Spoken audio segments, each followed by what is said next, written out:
Allegiance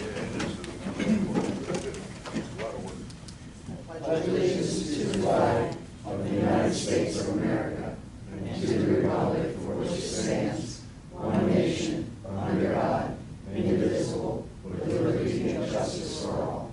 We remain standing for just a minute for our service members that are in service at this time and our first responders, please.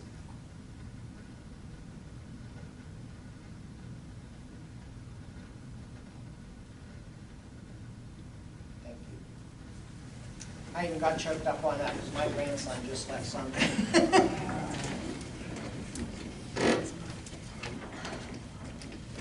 Okay, first order of business is public comment on agenda items. Did we have a visitor? Yeah, I'm Neil Taylor, Freedom Line, and also on the board of Sparrow. There's a wireless mic right there. You just have to flip it up. Dennis is in charge of the wireless. Yeah, hi. Neil Taylor's the name, from the Lions Club. So we're looking to do a community education event at on the 13th of October. It'll be a question and answer session and a more in-depth study and discussion of sex and human trafficking.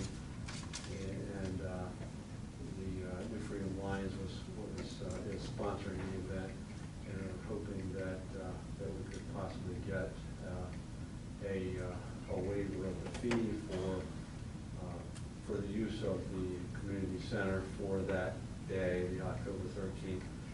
Is it an all-day event? No, it'll be from 7 o'clock to 8:30 is the event itself, and there will be a little time for setup and takedown. But as a community education event, we were hoping that we could get get the hall made available to us, at no expense, and it wouldn't be counted as one of the regular Sure. Events. Sure. Did you check to see if the date was open? Or? I believe we did check.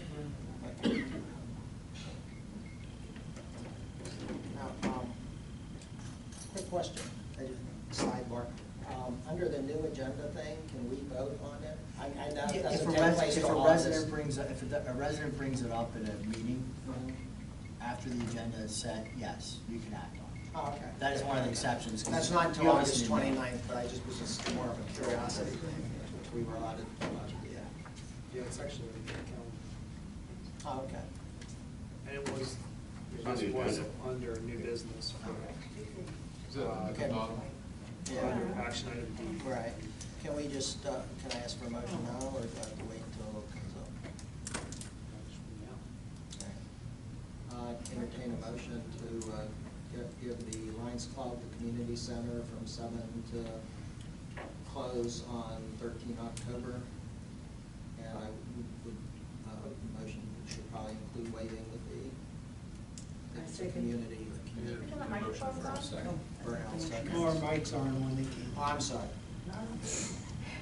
Either Inga or Burnell made the motion and the other one seconded it. Okay, that'll do. Thank you. Okay. Is there any other discussion? Oh, I'm sorry. The motion was to give the community center to the Lions Club for their training session for the community and question and answer session on sex trafficking, which is becoming more and more of a problem in the United States today. So that'll be on the 13th of October from 7 to 8:30, and depending on questions, it might run past that. And the motion is to give it to them at no charge for this event. Can I ask one thing? Neil, the way you can either take attendance or ask for a sign-in sheet or something so we can gauge the level of the borough can gauge the level of interest for it. Okay. And you'll need it before that, right? I mean, set up? Yeah, yeah. So- It's on the calendar, yeah. But the event itself would be 7 to 8:30 plus questions.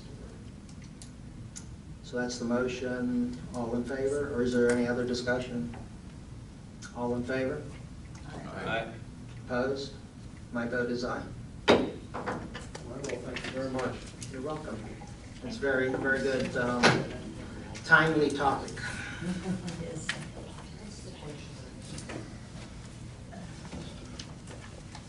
Any other comment on agenda items or any other word from the public? Yes, Wayne Wurzbacher, New Freedom, 37 South 3rd Street. We were wondering, what's going on down there at Railroad where they're doing the construction, where that old building is? And now we saw Kinsley's pick up dump trucks in there. There's some work going on down there at that old building down there at the end of Railroad that's been condemned for a while, or it's been. Behind the playground? You mean Lamont? Yeah. Behind the No, playground. behind the playground, as you make that sharp right there near Railroad, that old building been sitting there with the windows and half done, and the roof is all done. Oh, you're talking about actually in Railroad. Yes. Where that actually is a Phil Robinson project. He's been working on that for 20 years. quite some time. 20 years. Yeah. I don't know what stage he's in. I mean, I know he's trying to renovate it into offices. He keeps running into problems, but yeah, that's what's going on there. It's also Railroad Borough. It is Railroad, yeah. Okay, I was just wondering, I didn't know if we knew or not. Yeah. Okay, anything else? Hey, Brett Turner, 39 Washington.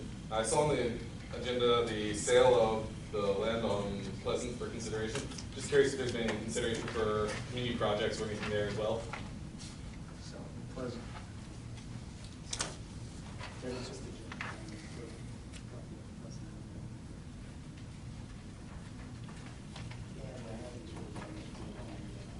The dumping and everything? Oh, yeah, that's actually, it's not buildable. There's no access to it. We actually use it for dumping and, we keep, wood chips there. Right. And we're going to continue to use it for that. Okay. The sale would be subject to the borough being able to use it for its current purposes. Mm-hmm. So really, no one can build, we're gonna keep using it like we were, we're just trying to get out of our hands. So it'll be subject to a long-term lease at no cost to the borough. That's part of the terms and conditions. And there would be no maintenance. The borough would not be responsible for any maintenance after that point. Awesome. There is, just for the record, there is an access drive there. There is an access to get back to it, but there's no way to get utilities back to it. It's not really a buildable lot. It's Well, not it has water and there's a power line right over there. It's still an unbuildable, yeah. Yeah, but I was thinking for a community project, grove or orchard or garden or something, just, Oh, I see what you're saying. yeah, not like a youth center, but something more natural. If it were to be sold the other way. Mhm. All right. Thank you.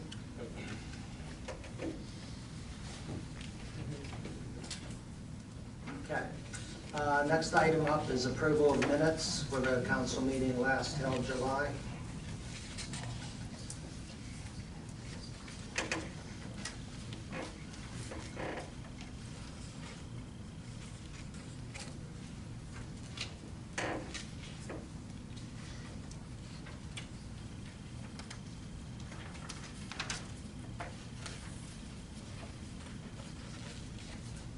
I had a quick question on this.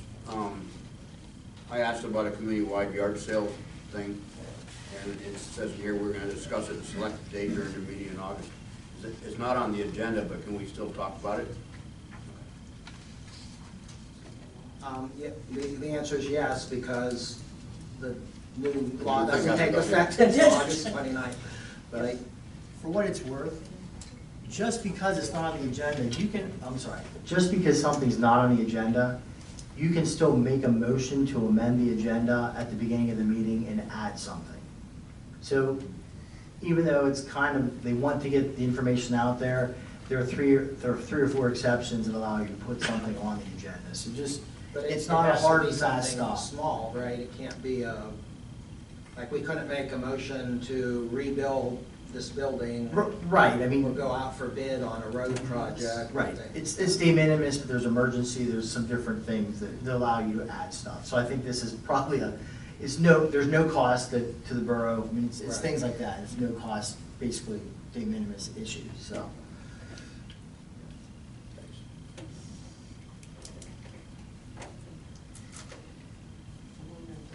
I'll make a motion that we accept the borough minutes for July. And the motion, I'll second. and a second. Any other discussion? All in favor? Aye. Opposed?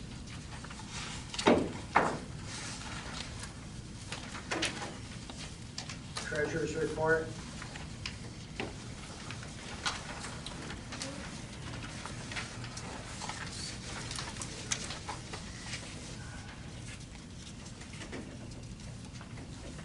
A couple of questions about some items on here. One, there's a couple items for Smith Brothers Garage. There's also items for Matthew's Garage. Wondering, do we have a preferred place that we use for service, or what? Just whatever was available? Okay.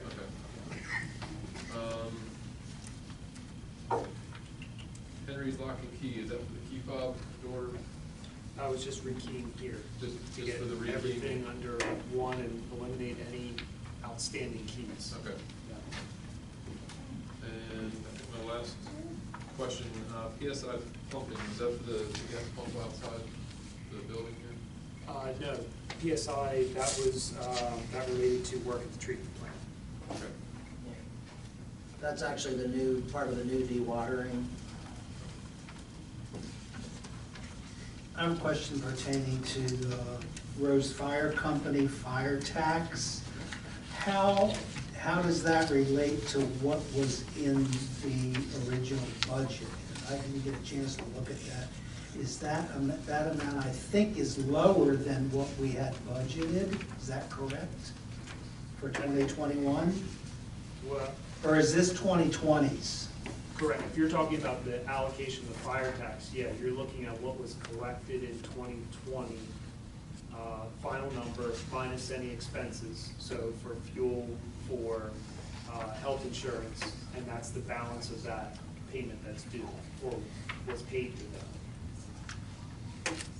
Can we get access to what that total is with the deductions? Sure. And what those deductions are? I know in the past, prior to your being here, there was some confusion. Andy and I sat in with president of the fire company, and there were some things I think that originally were not supposed to be taken out that were. What was that? That was workers' comp. workers' comp. So we have taken care of that, but we do owe them some money. When are we gonna pay that? I think we agreed to reimburse them on a 3-year period. That's correct. I remember we put in, can't remember what the dollar amount was. $9,500 a year for 3 years. That sounds right, but I would have Can we to go look back and into look at my that? See notes. it there? Because I know right now, especially EMS, fire too, the calls are just phenomenal that they're getting. They're still getting COVID calls every week. They're running to Baltimore County, they're running all over the place, and it's just from financial, it costs money to run the fire trucks. And I know you were talking with EMS about some other things, but in the meantime, I think they can use all the help they can get, and if we could kind of hasten that payment, maybe that would help. Okay. So it's something we can discuss. So for clarification, we're looking at a breakdown of The fire tax and what was taken out of their total fire tax, which I think we had listed as $80-some thousand for that year. So, what came out for fuel? One year they got hit with a $7,000 bill for the generator up there and they didn't even know it was gonna happen, they would have done it themselves. You know, so just as the liaison between the fire company and the council, I'd like to see and be able to take back to them what came out of their total tax. You know, what their gross and their net was and why. I thought that was included with the payment, but we'll verify that, and if not, then we'll get that information. I appreciate that, thank you.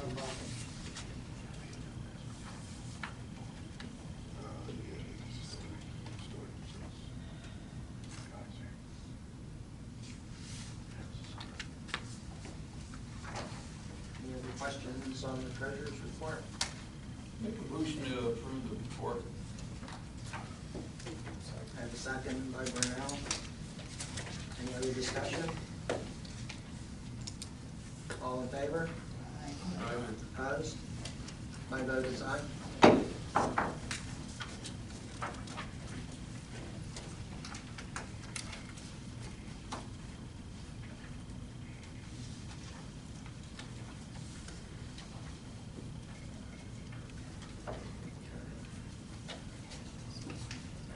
Couple things on the President's report for this month. We had a sewage meeting this morning with Shrewsbury Borough. I think it was probably our most productive sewage meeting with Shrewsbury Borough. We talked about capacity and the effects of the Chesapeake Bay watershed acts have had on our capacity, and we've pretty much agreed, and I think John supported that between the two of us, we have about 1,000 EDUs left. So that's where we are right now with the sewage capacity.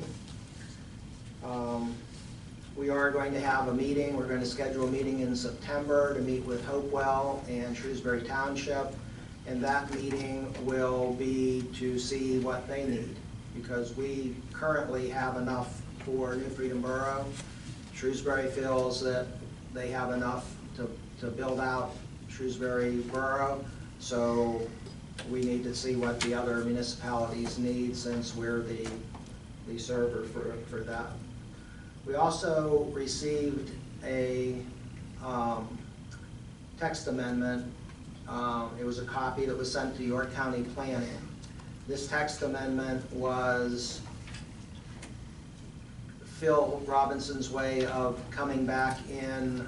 Basically, we have, Keeney Farm is 58 acres. If you take out 8 acres arbitrarily, more or less, to say that that's your infrastructure and your roads and whatnot, it leaves you 50 acres. Half-acre lots would put you at basically 100 houses on that farm. I know a lot of people don't want 100 houses on the farm, but the text amendment actually says that the lot size would be changed from half-acre lots to quarter-acre lots, 12,000 square foot lots. What that would do is it would put 200 houses on the Keeney farm.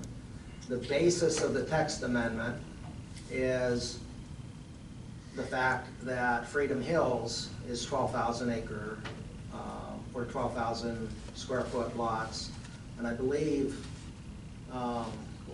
Kohler Point is 12,000 acre lots. The problem with the text amendment is that it doesn't just change Keeney Farm, it would change anything that was built in the residential area left to be 12,000 square feet lots. And it would also change the coverage on those lots. It would increase that. That's a summary, right? Did I say anything wrong?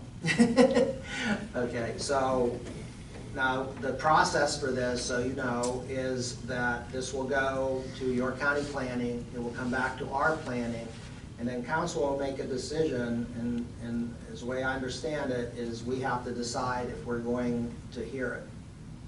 I think that we could probably, at some point, be forced to hear it, but that's where we're at. So I wanted everybody to know that, because that is an offshoot of what we went through with the planning and the zoning a month ago. Does anyone have any questions on that? You will have an opportunity, if there is a hearing before council, it will be a public hearing. There will be room for plenty of comment and questions and answers. It's not just going to be something that's done in a vacuum. So along with his text amendment, would he be asking for variances as per before? Well, Because I think it was 100-foot. No, the text amendment is the only variant. It's not really a variance. He's actually asking us to change our zoning for that area. And as I understand it, and they can correct me if I'm wrong, but as I understand it, it is our current zoning, and there is no real requirement that we change it. Am I correct on that? Yeah, so maybe I can put a little context on this. They're asking you to change your legislation. They're asking you to change your zoning ordinance. It's entirely at your discretion of Borough Council. You don't have, there's no legal standard that says you have to change it for any specific reason. You guys are in charge of what you think is in the best interest of the health, safety, and welfare of the borough. So they can make the request. You can decide not to hear it. You can decide to hear it, and you can decide to turn it down. You can do either of those things. But when it's all said and done, they have to go through a public process. They have a planning commission meeting where you can make comment. You would have a public hearing here before Borough Council. Borough Council would make comment, public would make comment, and then the Borough Council has the ability to make a decision up or down. You may get the comments back from county planning and borough planning to say, look, we think this is a no-go, we're not even scheduling a hearing. So I don't think you can be forced to hear it in that regard. I think you can just say, we have no interest in changing our zoning ordinance. Whether or not there would be any variances or not would depend on the outcome of that hearing and what they would plan or try to put in a plan. So Mayor, I don't know that we know right now, based on this request, whether there'd be any variances or not. Variances requested. Right. Okay. So we got 12,000 square foot now already? You have 12,000 square foot in Freedom Hills and in Kohler Point.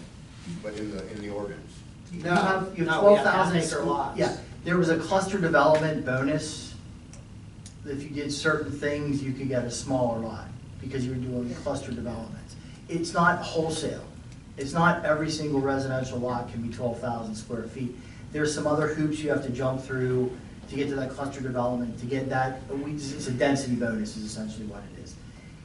They're asking to just basically go there and say, well, you have it in Freedom Hills, you have it in Kohler Point. We don't really want to do a cluster development. We just want this to serve the entire, the entire borough. So I think you should look at the ordinance, you look at the text amendment and see the comments from the Planning Commission, and I think you'll be better informed and have a better idea where the planners think this should be and where it should go. And the first go-around, we got back from New York County, they weren't in favor of making a change, and we went along with that. Well, I think that was the change was for light industrial to residential, which they Right. turned down. Yeah, and the sketch plan that was presented was for a higher density housing, which on 58 acres at the edge of town, it's almost like building another little city. So that actually he pulled his request for that, and then he replaced it with the text amendment. I wanted you to be aware of this because it's coming down the pike. It's probably going to be at least three, it's going to York County Planning Commission on September 21st. It'll go back to New Freedom Borough Planning Commission on October 18th. Now that has not been scheduled yet, but it's somewhere in that neighborhood. And then it comes to Borough Council, if Borough Council chooses to hear it, on November 8th. Tentative, yes, it's all tentative, yeah. So nothing has been scheduled, but I wanted the community to be aware of what was being proposed. For what it's worth, the public is permitted to go to York County Planning Commission meetings, so just check it out on their agenda. You can attend and make comments if you'd like. The other thing to keep in mind is when you do a text amendment change, it's hard not to do this, but you're not supposed to look at just the project that it's associated with. It's that you want to put it in context the entire borough and all the residential districts it would affect.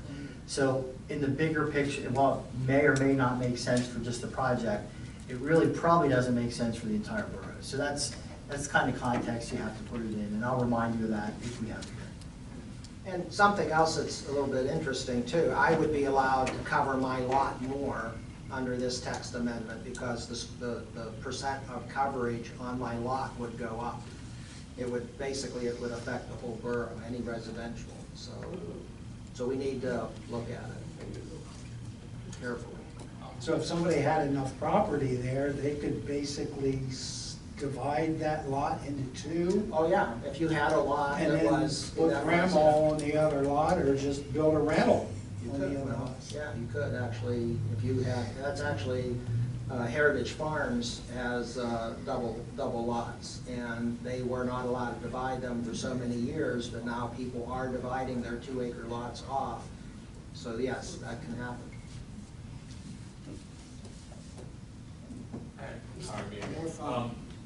Assuming it goes to that direction, would they be doing a traffic study, in November or October-ish? This is Yeah, only. this is so tentative right now. Yeah, I want to, They have, before they have to know what they have to design to, the parameters to, before they even, so that's why they're asking for the zoning first. If it's approved, then they would have to design to that, and as a part of the land development process, they would have to do the traffic study at that point in time. But I don't think if these guys say no, if these folks say no, they're never gonna get to a traffic study, because they're gonna have to redesign their plan. Right.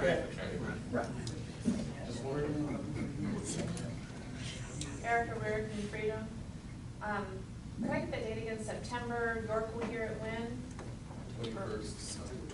yeah, I think it was the 20, I think it might have been the 18th. I think it was the 18th. September 18th? Yeah, but that's not that's a requested date, so I mean, yeah, I'm sorry, it was the 21st. The Borough Planning Commission was requested October 18th. But again, those dates are just tentative, that's what they requested, they could come back and give them a different date. York County Planning's fixed. They always meet the same day of the month. So if it's the 21st, it's the 21st. Basically, Phil is asking for us to change our ordinance to approve this text amendment, to be able to do that. Yeah. Correct. That's what it A is. text amendment is literally changing the text of your zoning to accommodate the plan, yeah. Yeah, really a variance is asking the zoning hearing board to make an exception for that property. A text amendment is to change the ordinance in the first place. So it's kind of getting to the same place, it's just different roads. But we'll keep you informed of what's happening. The only other two things I had, I did want to remind everybody that after this month, the agenda is fixed. It does have some exceptions, but it's much easier to have items put on the agenda before it's set and advertised and posted. So it's just something to keep in mind if you need to get something on the agenda.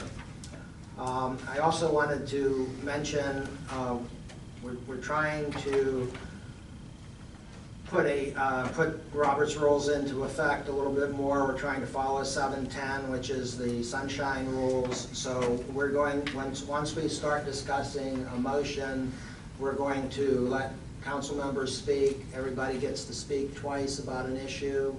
They don't have to, but they can. And then at the end of council debate, if we haven't discussed something and you think that there's something that we missed, I will ask for any questions again from the public. And that's all I have.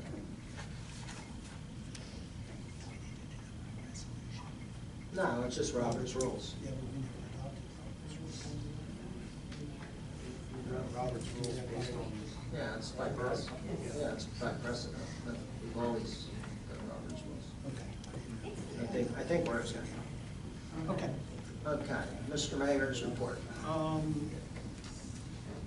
really don't have a whole lot, as many of you know. The cameras have been set up down at the, we're gonna discuss that, I think, a little further in the meeting, but the cameras are set up down at Marge Goodfellow Park. Personally, I think it's a good thing. I've gotten a lot of good feedback from residents, both before and after. I think this will definitely help.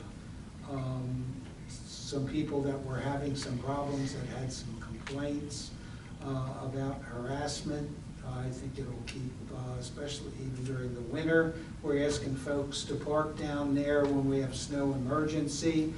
And again, I wouldn't want, I feel much more secure if my wife were parked down there and was a nurse coming home at 11 o'clock at night, that there was a camera there, lights, and their safety. So that has been completed. Are the signs up? I don't know. I would assume that you were gonna take care of that, because last I understood, CIA was gonna make sure you had plenty of signs for our workers to put up. They didn't give us any signs unless they installed them on their own, but I didn't see any down there. I didn't see any. the last time I was Do down. you want me to contact them, or do you wanna contact them?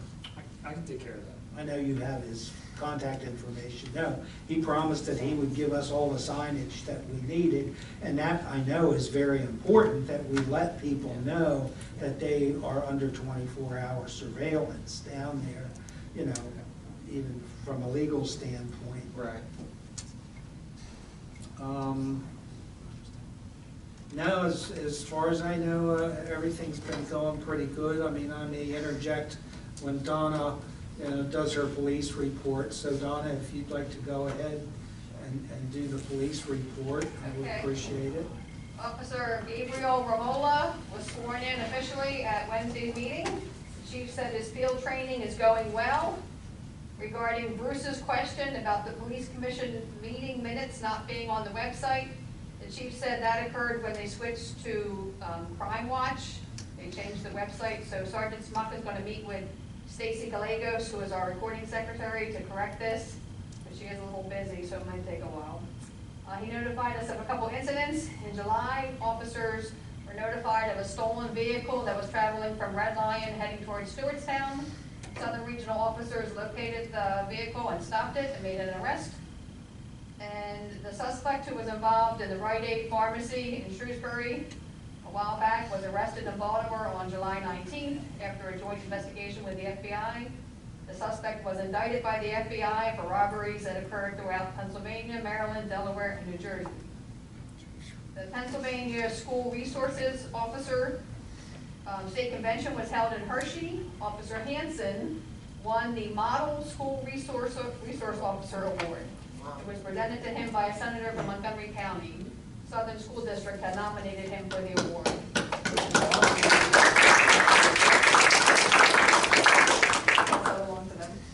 The chief had no news that he said he could divulge regarding the past arsons in New Freedom, so no update, no more. And the chief went over some new legislation involving Act 59 that provides for mental health evaluations of municipal officers. There's 3 circumstances that would require it. Number 1, if the officer requests it. Number 2, if the chief of police requires it.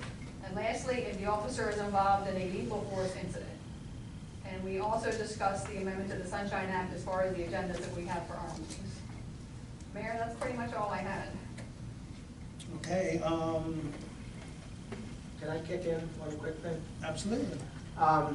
Last night after the concert, we had somebody come through. He's not really a homeless person, but he has a mangled hand. It's very infected. So I asked the police this morning if they could find him, and Officer Schmuck said that they see him almost every day. I think he's probably going to lose his hand or more if he doesn't get treated. So if anyone sees him in the area, if they could please call the police. He's been in the area. He was seen by Carl over at the VFW, long-haired guy. Does he live in the area? He lives right across the border in Maryland. But I know exactly who you I know you. Yeah, I don't even think that's Maryland. Isn't that Shrewsbury Township It might out be, there? yeah, I think it is. Is he really tan? But he went running through and he said, I'm coming in strong, and he ran through the crowd. But his hand, Carl saw his hand, and it's literally, it's not good. He needs medical attention. The police know where they can get him? I know where he lives. Yeah, I see him almost every day. I'm sure that Officer Schmuck knows too, so Okay. you may want to touch base with him, but I just wanted to mention that in case you see him in the community, that No, I'll touch base. I know him. I know where he it's hard usually it's hard is. to miss. He has rags wrapped around his left hand. Yeah, he lives in I think it's a freight container. I don't know how Shrewsbury Township lets him live in a freight container, but it's a freight container off of Smith Mill. I think that's still Smith Mill on the right. It is. Yeah, he lives out there. I won't give his name. I do know his name, but I'll give it to the police if they don't know. No, they know who. Okay, all right. I'll touch base with. I just wanted to mention it so people know. I'm sorry? Whoever owns that property supposedly was to move them. I heard a couple months ago, but it hasn't occurred yet. Okay. Anything else? Mayor, did you want to mention the IGA meeting? Yeah, IGA, we did meet last week. Unfortunately, with summer, a lot of us have been on vacation. Mike Sharkey's on vacation. We're not gonna have our next meeting till September 17th, I believe. As a matter of fact, I think his son is also going into the service. And he'll be away at attending that and being on vacation. We're really getting down to the nitty gritty now. We've brought the solicitor in. As I mentioned before, we've been authorized to utilize him for 10 hours. He's coming in. Our draft will be at the next meeting. I would like to give that to you, Bruce, to take a look at, to see what you think. I value your opinion. You served on that for a lot of years and you're very familiar with it. It's a real rough.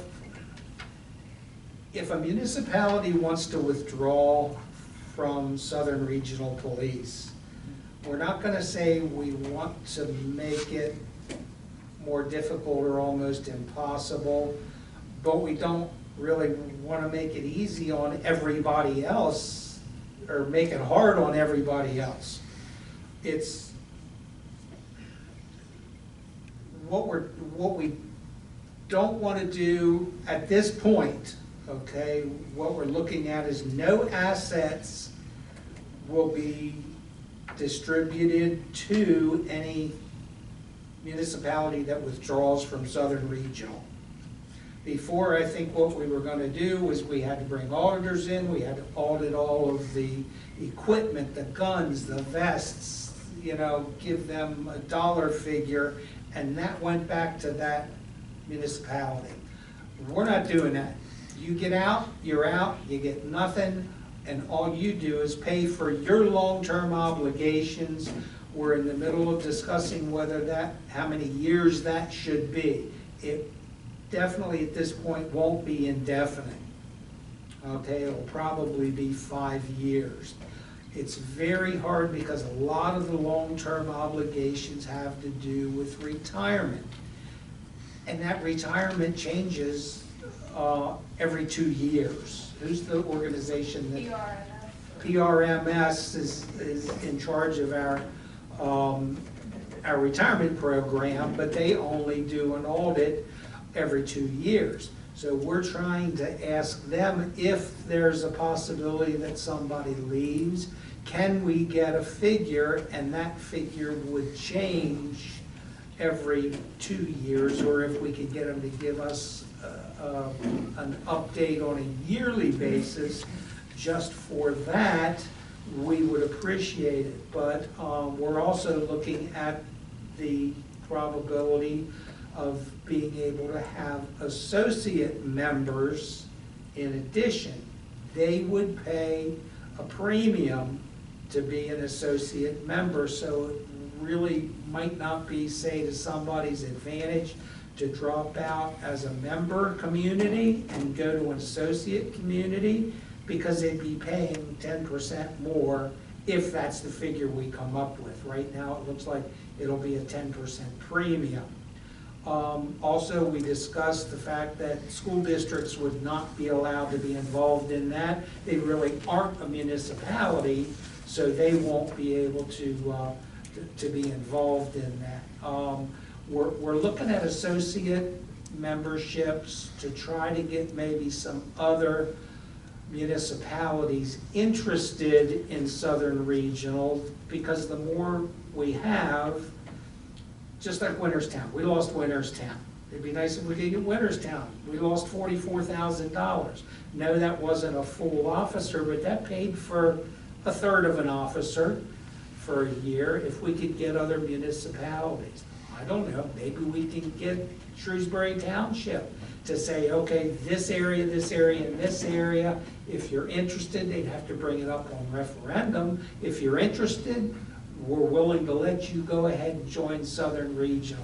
That might be an associate membership through Shrewsbury Township.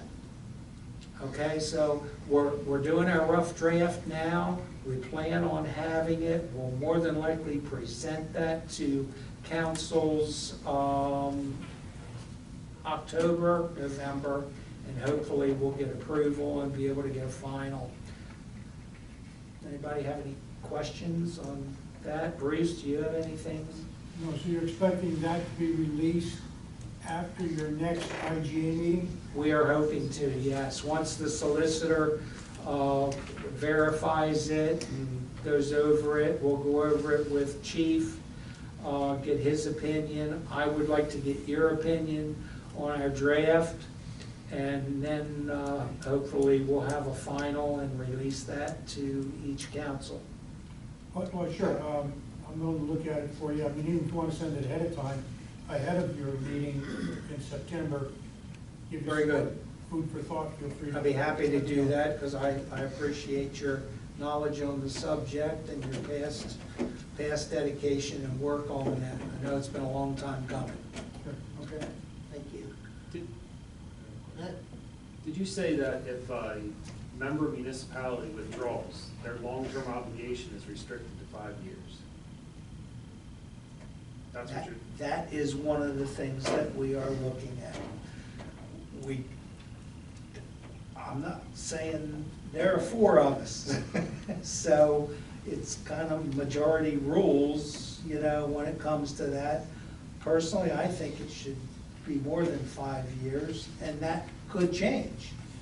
Why don't you just let it trickle out till its Forever. natural conclusion? Yeah. Well, I mean, if because somebody retires. that would go until the last police officer dies. Yes, that's true. Right. It basically I have no would. problem with that. Yeah, it basically would.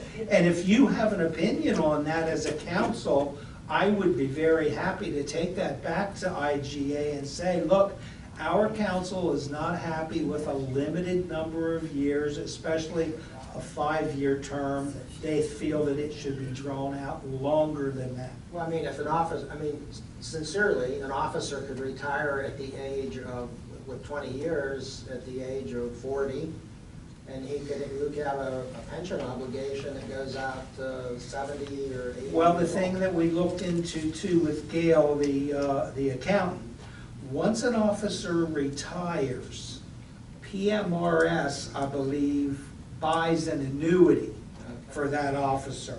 So we are no longer obligated after he retires. Does that make sense to you, Bruce? Does that make sense to you, Donna? Right.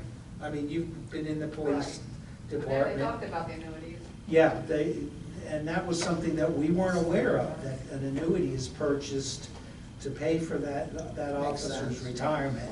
So why would a municipal government pay for something after the fact? You know, it's, I mean, if there are other obligations too, the thing is, 5 years is pretty much the long haul for depreciation.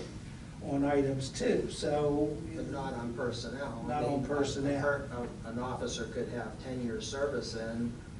If you limit their obligation to 5 years and he retires after 20, you still have that they incurred the first 10 years of his, so I think that needs to be considered. I will not say I disagree with your statement, and I will take that back and relay that to the IGA committee at our next meeting. Thanks. Any other questions? Managers report? Okay, good evening. A couple items on the manager's report itself. Most of them are on the agenda.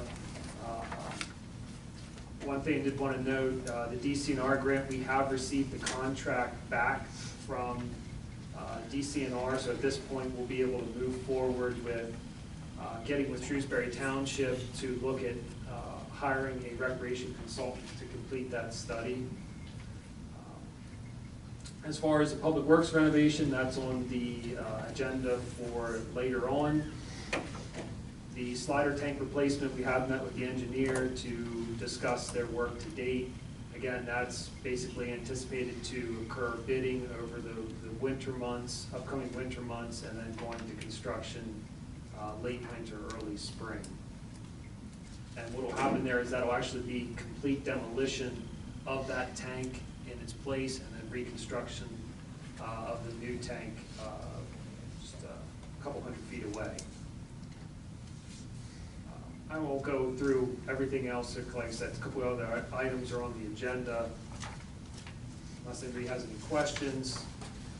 The next item, the Southern York County Regional Planning Commission. You have in your packet an email from Manager Ziegler at Shrewsbury Township regarding New Freedom becoming a member of the Southern York County Regional Planning Commission, with the main focus to update comprehensive plan. New Freedom's comprehensive plan, the last update was done in the early 90s, so it's pretty outdated at this point. It looks like the last time Southern York County Regional Planning Commission updated their comprehensive plan was 2010, so it's about their time to update the plan as well. The question from the group was if New Freedom would be willing to apparently rejoin into that planning commission to go through that comprehensive plan study. Personally, I see no reason why we wouldn't want to be a part of that regional effort to update the comprehensive plan, considering that the one here is over 30 years old, and we'll be able to obtain grant funding working with that planning commission to get that project complete. I agree. Some of us that are new, can you define what a comprehensive plan would entail, what it is? Basically, and obviously you're pretty built out, but a comprehensive plan is looking at all the aspects of development and redevelopment and economic revitalization within the municipality. So you're looking at statistics of housing, building, traffic, recreation, opportunities for the residents and things. So it's just a complete, it's more of a reference guide when you're looking at new development and revitalization within the municipality. In a way that we can all work together as joint municipalities under one kind of umbrella. Right, it'll still be somewhat individualized for the municipalities, but it's a regional plan. One advantage it would give us, for instance, is by looking at our population as it grows. We've got, the Burkentine development, the Kohler Point. It'll allow us to apply for recreation grants. We might be able to get a grant for the concert series. They look at things like that. So, yeah, I think it's very much. It's a benefit. It's a benefit. Yeah, and most of it's paid for, I think, by grants, right? So. I did speak with Manager Ziegler, and I know there's a recent grant opportunity that came up with York County under the open space grant, and one of their key offshoots of that grant is to look at regional comprehensive plans and getting those comprehensive plans updated for the municipality. So I believe they're already in the process of applying for that, and I already offered assistance. I have some familiarity with that grant program. So I guess at this point, if it's something that council wanted to consider, just be a consensus, then we'll get information on what's required to actually join in with Southern York County Regional Planning Commission. Do we need a motion to do this? At this point, yes. One question, would something like this play into what's going on with the Keeney Farm? Yes, With the absolutely. That's, okay. Absolutely. It's actually that's a great example. Yeah, it's a really good And example. the sewer meeting we had this morning is another example of why regional planning makes sense. I'm sorry. Why regional planning makes sense, because we have Shrewsbury Township and Hopewell Township saying, hey, we have potential growth, we need sewer, and that's part of this discussion that we had. So it really goes into looking at it as a region versus just the borough.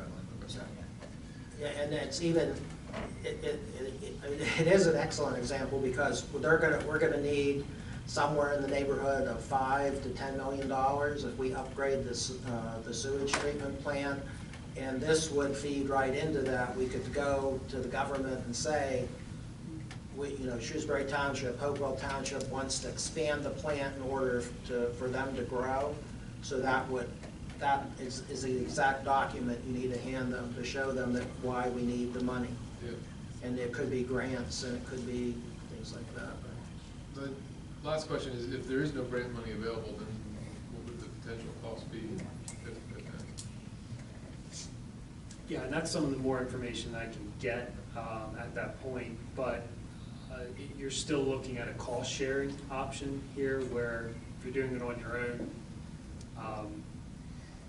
I've seen comprehensive plans, and Dave, you probably know too, $10,000 to $20,000 isn't Pretty quick, pretty easily. Yeah. But when you're spreading that out, Yeah. yeah. Plus, like I said, there are plenty of grant opportunities on a local level as well as a state level to make those things happen. You say you need a motion, Chris? Yeah, I think the motion should be to explore the joint comprehensive plan and look at possible grants. I'll make a motion to explore the rejoining of the Southern York County Regional Planning Commission. I'll second. Okay. Any other discussion? Would we be looking to update our comprehensive plan within that, or would that not be necessary? Yeah. It would update the regional comprehensive plan along with the freedoms. Along with it. Ours would be a part of that greater package. Okay, thank you. Okay. I have a motion to go ahead and explore joining the SYC Regional Planning Commission. All in favor? Aye. Opposed? My vote is aye. Hey, Andy, I'd be interested in being involved with that as a possibility. Oh, okay. I've done that before. Yeah, that'd be great. Okay.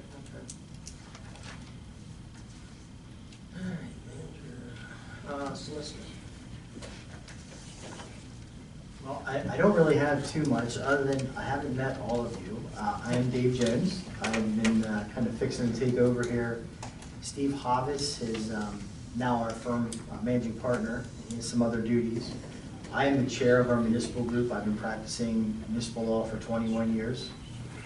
So I've been here in the past, but I'm looking forward to getting to know all of you and all the ins and outs of New Freedom Borough, and serving you from here on out.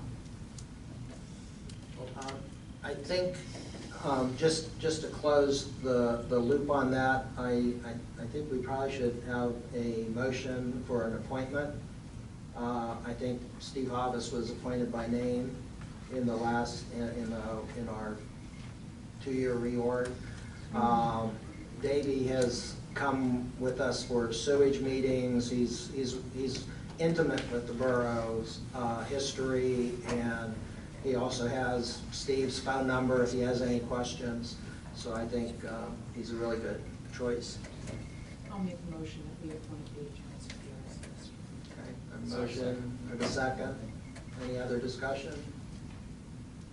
Okay, all in favor? Aye. Opposed? And including the mayor. Thank you. Put that one asterisk. Little asterisk, yes. Do that. Okay. We have the engineer's report. Do we have that, the building is a separate item, right? Yes. Okay.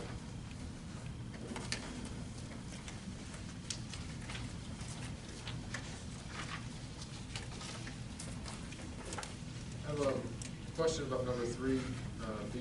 PennDOT is investigating the paving on Constitution Avenue.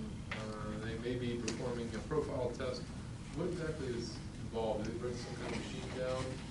Because anybody can just drive their car on it, but it's not exactly great. Yeah, we've been getting an awful lot of complaints about the situation there with the roller coaster on that. They really did not do a great job on that. Well, they need to call the office then if they have those complaints, because they're not coming into the office. Yeah. No, they come in on Facebook. But you can see it. You can see it when You can see it. you look at the yellow If you lines. go there, you Somebody can see pointed it. out to me the yellow lines. Yeah, it's wavy. So you mean the painting of the lines itself? Not the road surface? The road. No, both. Both. The The road whole surface, thing needs to but be- you can really see it when you look at the yellow lines in the middle because they're Yeah. going like It goes this. like that, yeah. It's just not Do that on a smooth. regular hill, but It's not I'm smooth. saying, how do they judge this?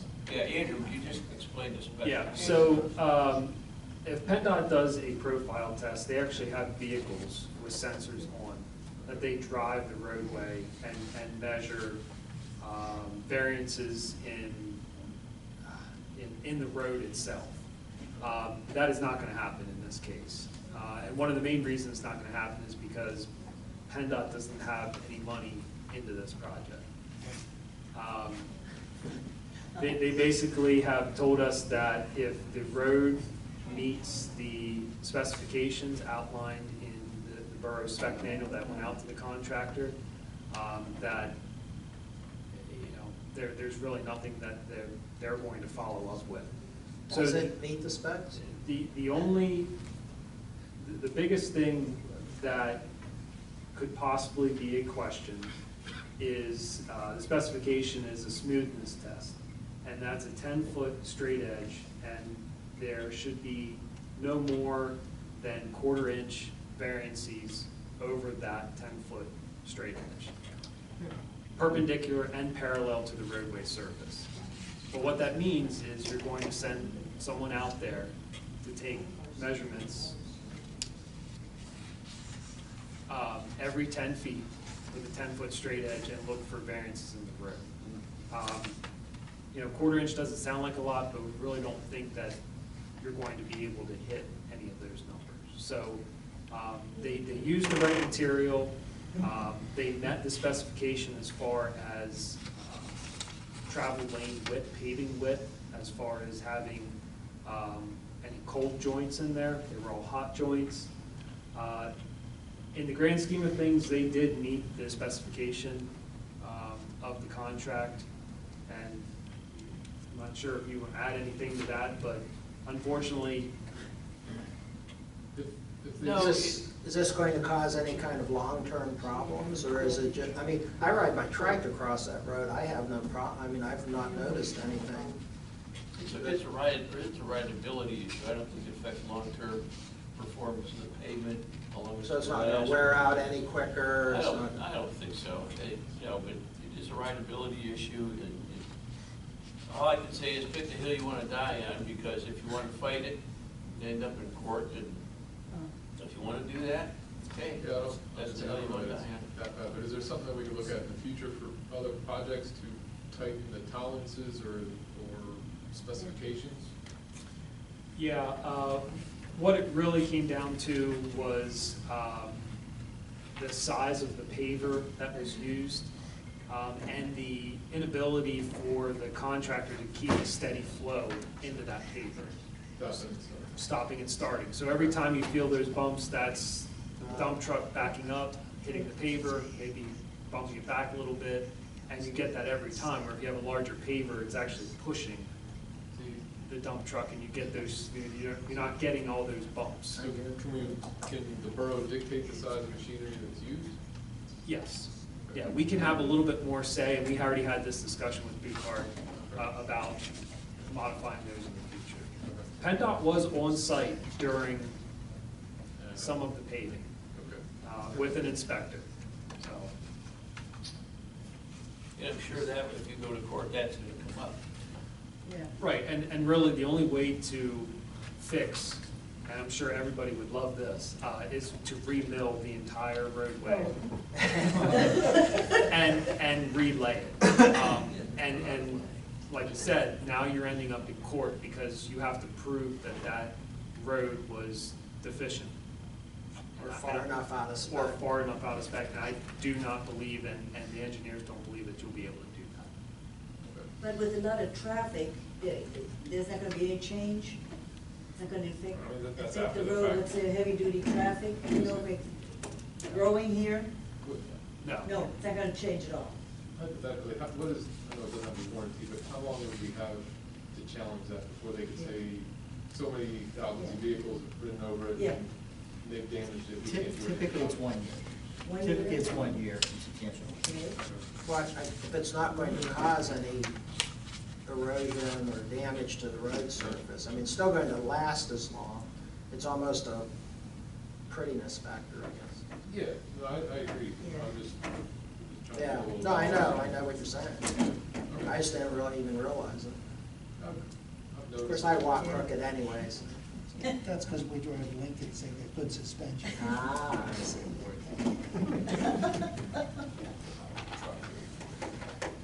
My Ford told me there was a problem with the road. Yeah, my wife's Ford said the same thing.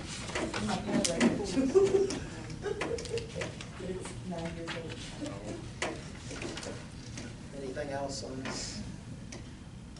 No, the only other item that I would mention is we have, to date, only received one payment application from J.O. Bradley for the work for the water line replacement. We've asked. At this point, we're not going to beg for a payment application.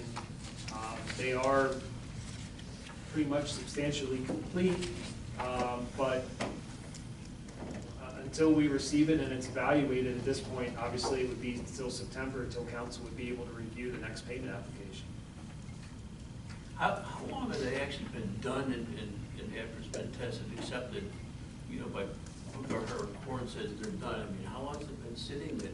I mean, that's really odd for the contractor. I mean, once it's accepted by the municipality, they'll have a payment application in the next day. I agree. They want to get paid. Yeah, and we've asked, and they have a punch list of a couple items that they need to come back and fix. But they're not that big of punch list items, I'll bet. No. They can't. They couldn't be there. It's strange. Keep it in the bank. Yeah. Okay. Wastewater treatment or water treatment plant versus.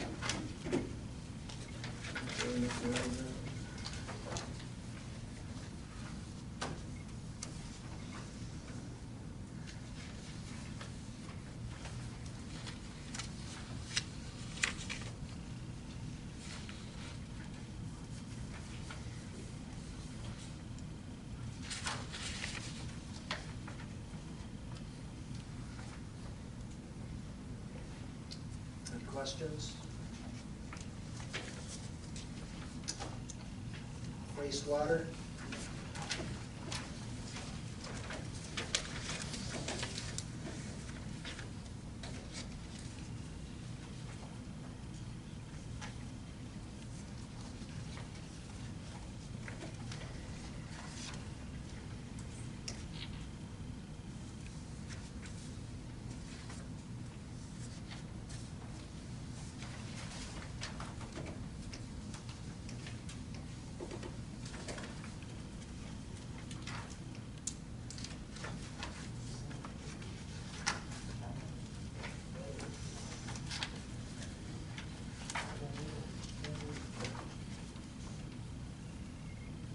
Next item is zoning and code inspections.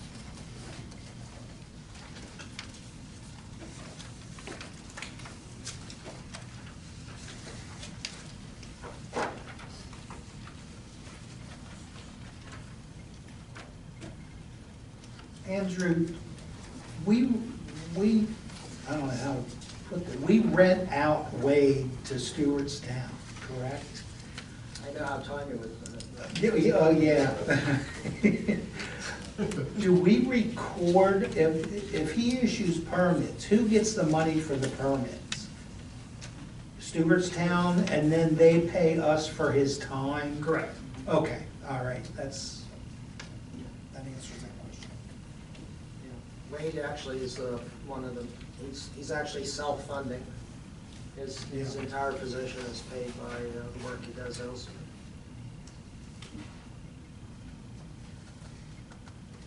Did you have any comments on do we need to address these, or not really, because we legal action, right? Unless there's questions.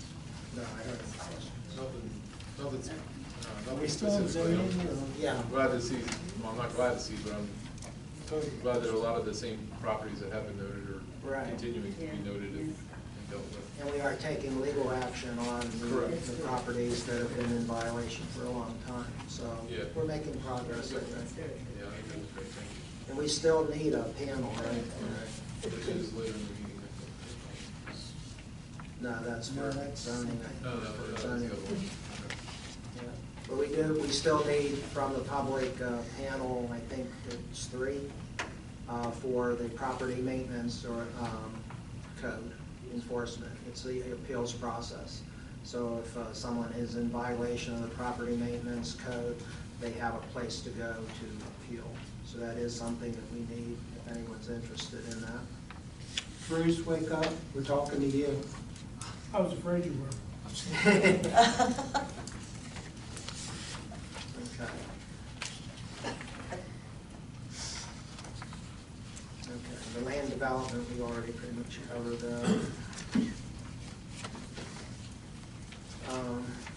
EMS, we had an EMS meeting, and Ann and I attended that. Ann's going to report on that a little bit.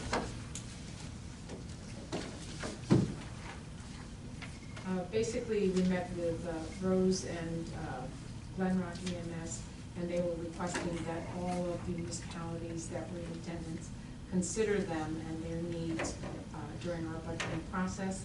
They think that they will need, they're considering and talking about joining together even before discussing the results of the DCED investigation evaluation.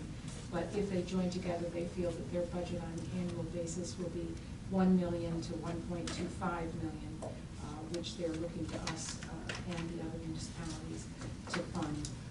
They did let us know that they have about $1 million of debt in arrears, people that have not paid their bills and have kind of been left go. And Todd Ziegler offered to go ahead and help them put that through the municipal court system, into our district justice, so that we can get some money on that. But they also had concerns that DCED would be considering just their data, and they felt that their data was not clean data because they had not been collecting it the same in each of the municipalities, and that they had not been recording it the same way for the last, just maybe the last 6 months one way, and before that a different way.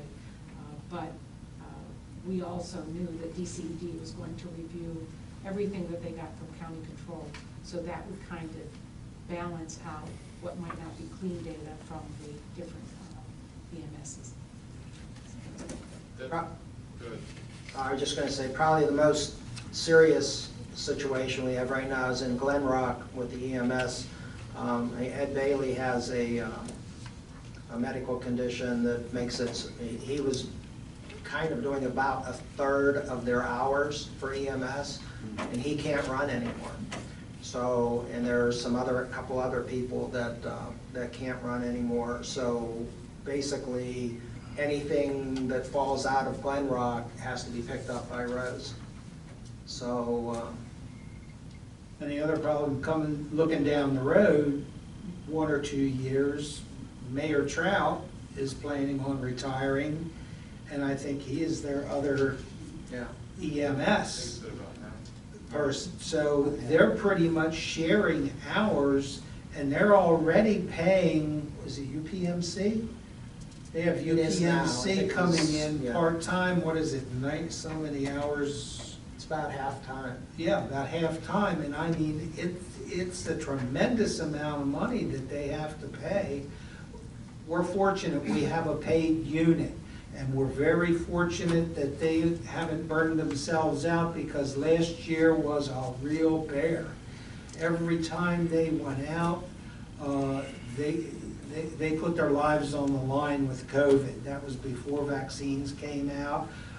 Every time that ambulance came back, they had to fog the entire ambulance. It really kept them out of service for a little bit longer, because it took about 20 minutes to fog the whole inside of the ambulance. Plus, they've got to change clothes, you know, after a call that's COVID. We're still getting COVID calls in New Freedom. I don't want anybody to think that, you know, I don't want to be a pro-vaxxer or anti-vaxxer, but I'll be a pro-vaxxer. Because I'm seeing older people, the calls, I have a pager at my house. I see the calls that go out to people's houses, and it's still universal precautions, universal precautions. They know that they've got a fever, they probably assume that this person's got COVID. I don't know what the answer's gonna be. We've got a D variant now, we're working into a Lambda variant. Nobody knows what's going on. I just know our EMS, it's not gonna get easier for them, and we owe them a lot. We owe them a lot. I will say that before budget meeting. Recreation? Really didn't have a whole lot of new stuff going on. The meeting was held obviously before the conference, so they went over some last minute items, just making sure that they had all the volunteers and things in position to do that.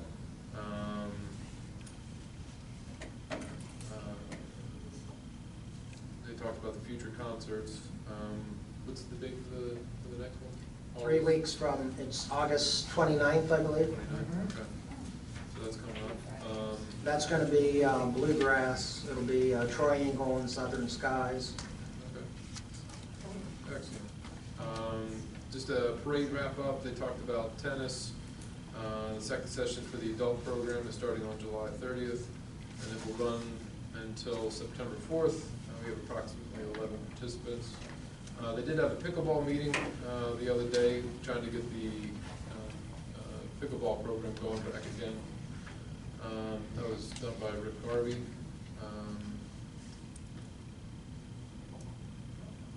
They talked about the farmers market. They had a reduced price for the vendors.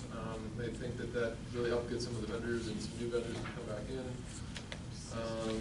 Talked about the chili cook-off, and they're in preparations for the Veterans Day event, which will be held Wednesday, November 11th. Oh, I'm sorry, November 10th.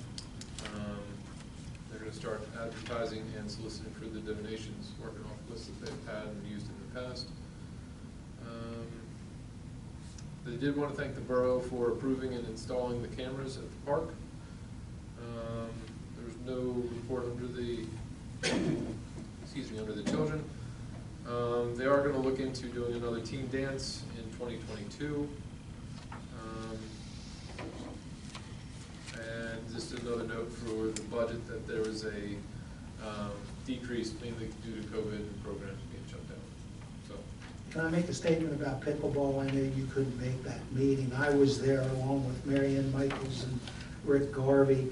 There was a lot of turnout for that pickleball up at the community center. I mean, they're talking about they would like to do 5 days a week, and maybe 2 in the mornings at 9 o'clock, and possibly a couple in the afternoon, you know, for those of us who are late sleepers. But it was amazing, the turnout for that, and the want of having that pickleball. This is all the indoor at the. This is all the indoor, and they would like to do a couple of, you know, there are a lot of us that have never done it before. And we're beginners, you know, so they're looking to have some beginner pickleball court options there, and maybe those in the afternoon. And some of the regular pickleball players, you know, they want to play with people their own speed, but they're willing to come in and give lessons at no charge, help those that are new to it. I mean, it's great exercise. It's basically 2 hours with some time in between. I didn't think I'd be interested, but I'm gonna be there with Inga. She might be my partner. I'm gonna be there, see you there. With a brush. Great turnout. Yeah, that's a great thing. The last thing I just want to mention, the rec with the pickleball, they will be doing, going to start up in October, Monday, Wednesday, and Friday from 9 to 11, and Tuesdays and Thursday evenings from 8 to 6. They're going to charge a $20 per person per month fee, so I think that's different than what they've done in the past. Yeah, depending on how many people sign up, we may increase the day program to 5 days a week, like Kim was saying. Okay. All right, that brings us to the review of the schematic design and estimate for the Public Works building renovation.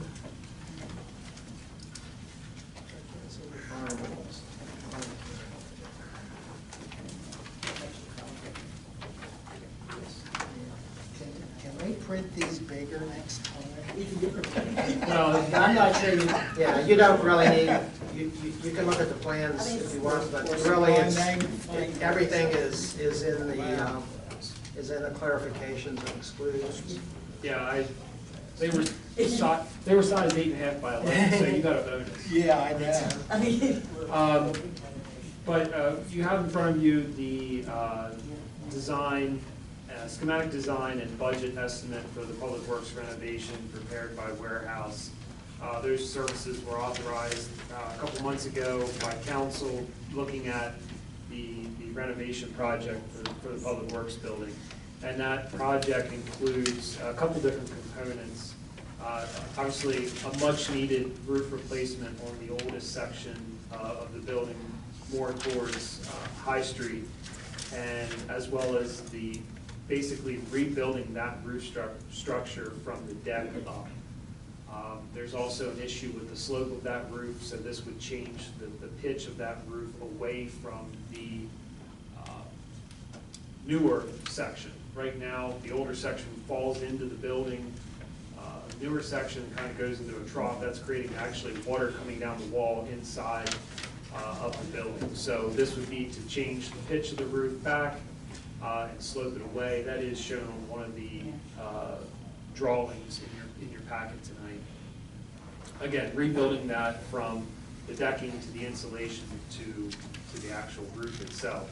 The other renovation would be to renovate the interior space used by Public Works.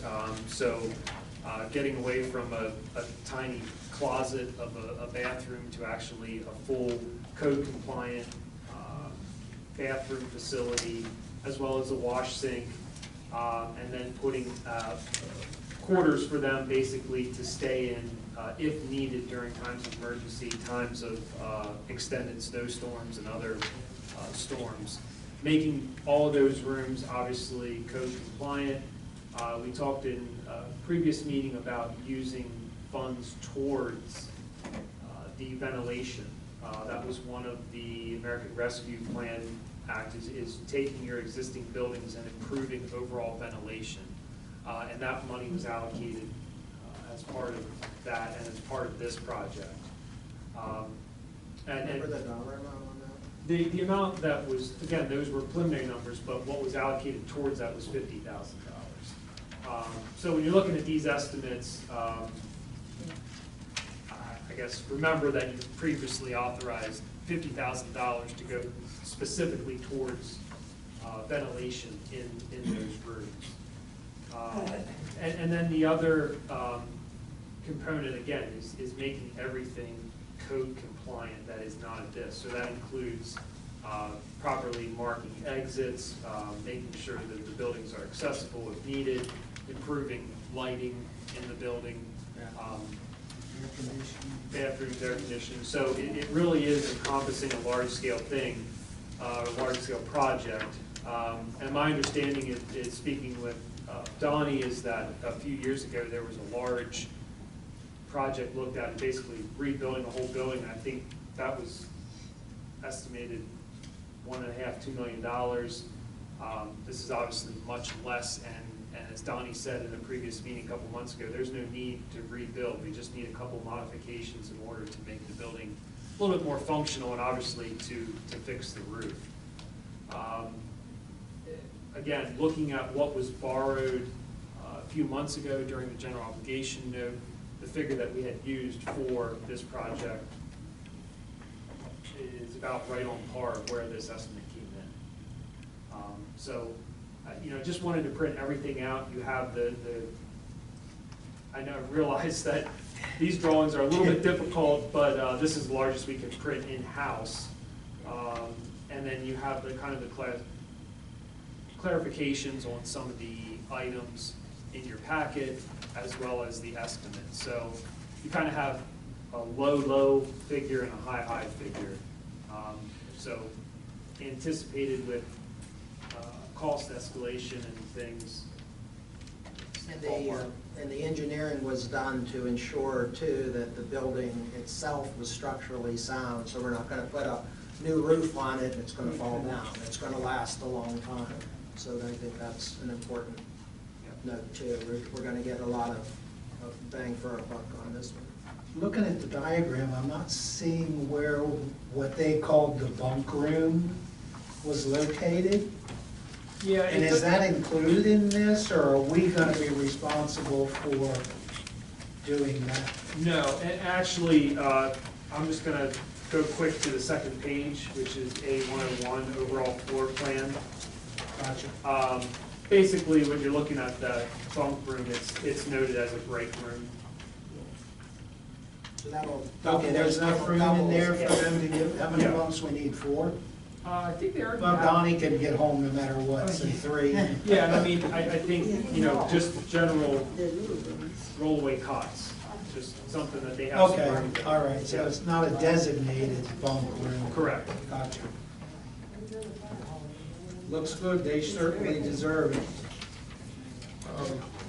One question about the lighting, probably more of a silly question, but are they doing LED lighting? Yeah, this would be to update all the existing lighting in the building to LED. Obviously, there's an upfront cost with that, but your long-term payback Yeah. on energy and replacement takes a couple of years, but, yeah. Andrew, could I ask a question? There's one thing that kind of concerned me on this, that there isn't anything like any type of a fire alarm or anything if something happens. Are they gonna, is there anything that they could do that could help that situation a little bit? Because I know that can be a serious thing. Yeah, I mean, it doesn't, by code, it doesn't, believe it or not, it doesn't need that in that type of building. It could be a good addition if you're putting that investment into it. Mainly what you're looking at right now is block and steel, so. I would probably disagree with that, because if you've got people who are going to be sleeping in there, Yeah, you need. yeah, right, that's what I said, like, right now, you're block and steel. Moving forward, there could be a need. There's a lot of equipment that they keep in there, correct? Yeah. The sprinkler system, when I read that to it, why couldn't we have a sprinkler system? Well, because you're not. yeah, now you're. When I was reading it, I thought, sprinklers. It's not required, and you're It's not, driving I the realize cost. that, I realize that, but I think it would be a safety factor Yeah, that you could. with everything that's in there. Yeah. Somebody might be smoking a cigar or something, sneaking it in there, we never know. Let's hope not. With the Yeah. stress of the snow, let's hope not, but it could happen. Should go outside. That's right. Or not at all. Yeah.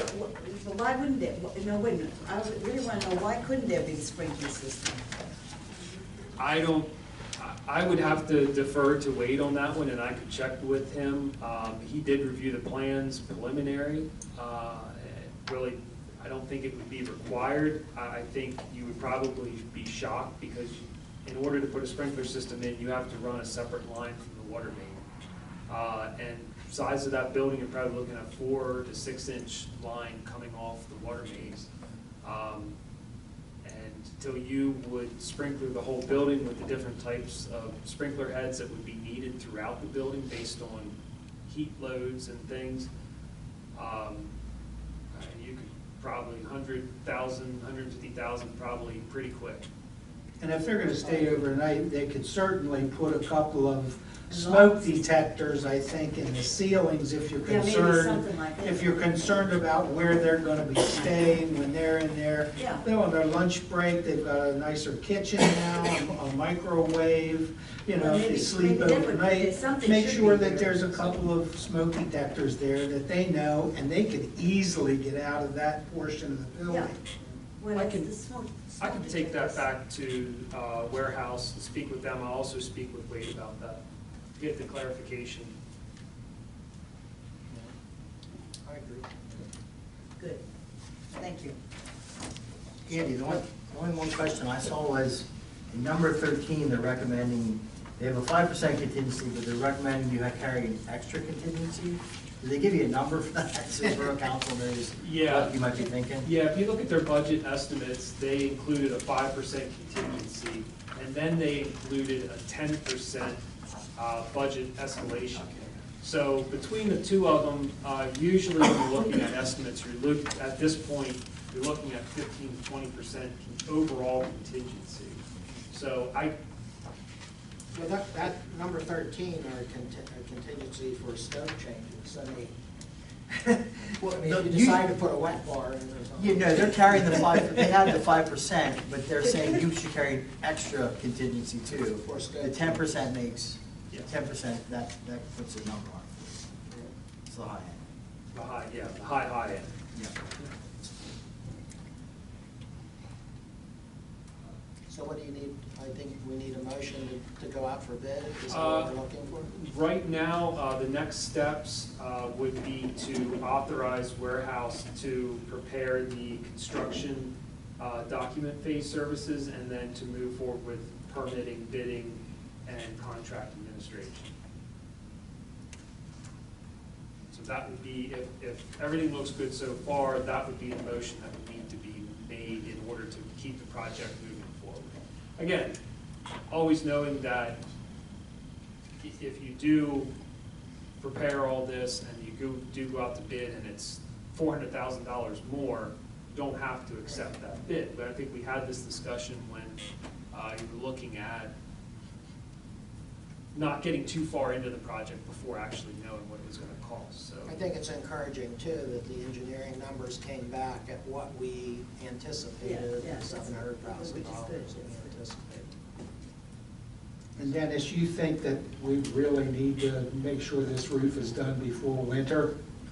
Yeah. Well, I don't know that it's gonna happen this year, right? By the time they get done with their drawings and specs and bidding, advertising and bidding, awarding the contract, getting the contractor down there, it'll be springtime.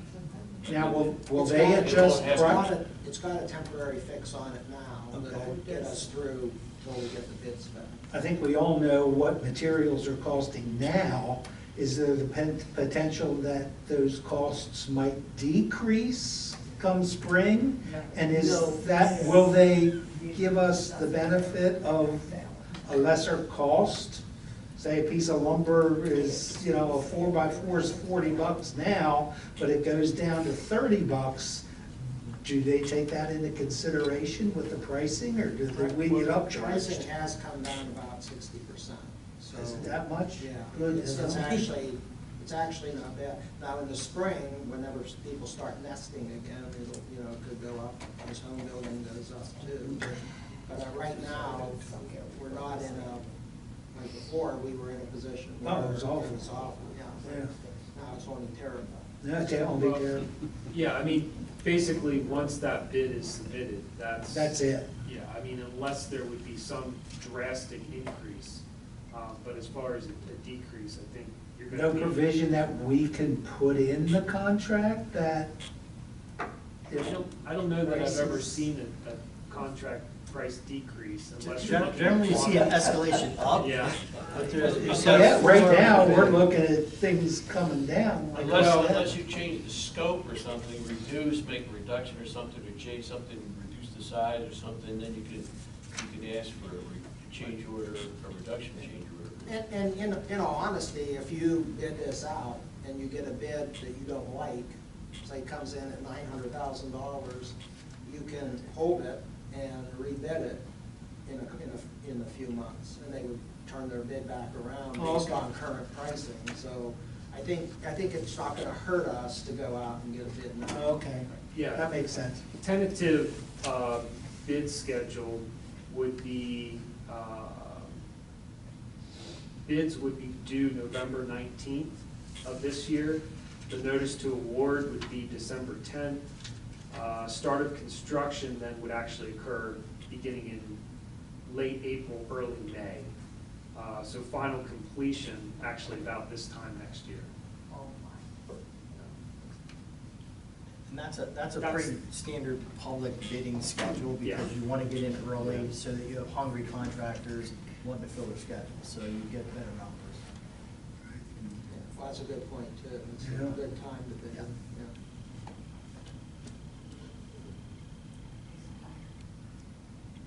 I would entertain a motion to take the next step. So moved. Or now second. Does anyone have any questions? How many public works employees have use of this facilities that we're remodeling? Well, on a normal summer day, it would be 4 to 5. During the snow season, it would be higher than that, because normally we pull in, during bad storms, we pull in the sewage treatment drivers too. So it could be 6, 7. If they use these facilities overnight for sleeping, how many is this gauged for? Well, they work in shifts, so it would be 4 at a time probably. 4 times. Yeah. But it's a multi-purpose room, so it wouldn't just be used for a bunk room. Did this packet you have in front of you come back with a cost estimate right here? Yes, we're looking at, And what is there?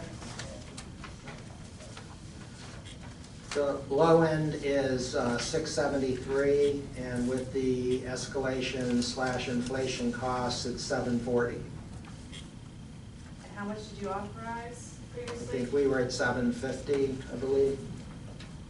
We thought it was going to come in about $750. And we also have $50,000 of the COVID money, for lack of a better word for it, that we had put in, so it would decrease by that amount. So that would be taxpayers outside that 50,000? I'm sorry? That would be taxpayers' money outside that 50,000?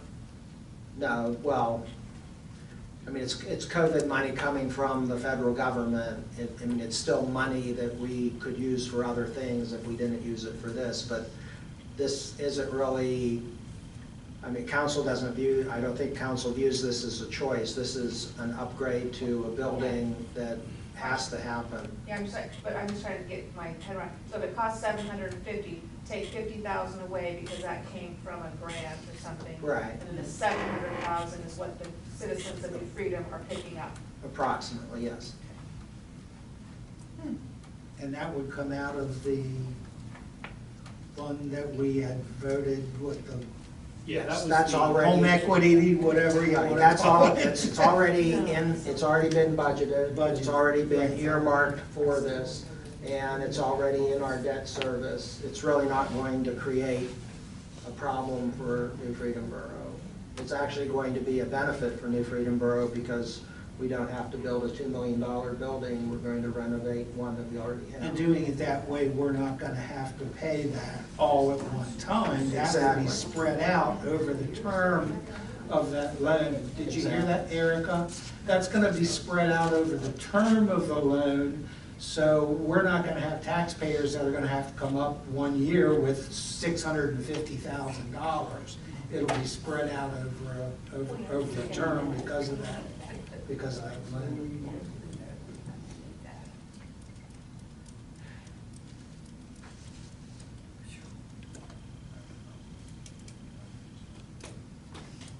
Any other questions?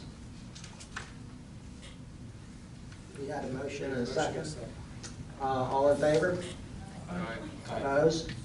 My vote is aye. I think it's also worth noting that over $100,000 of this is, so they're calling it moisture protection, I'm assuming That's the roof. It's a fancy word. It's 120,000 of that is for the roof alone. Right. Just that portion. Just- That's yeah, not just- the decking, Yeah, the insulation. and Right. that's just material. Yeah. So that's not the labor and everything else that's gonna go into it. So, I think that's important to note.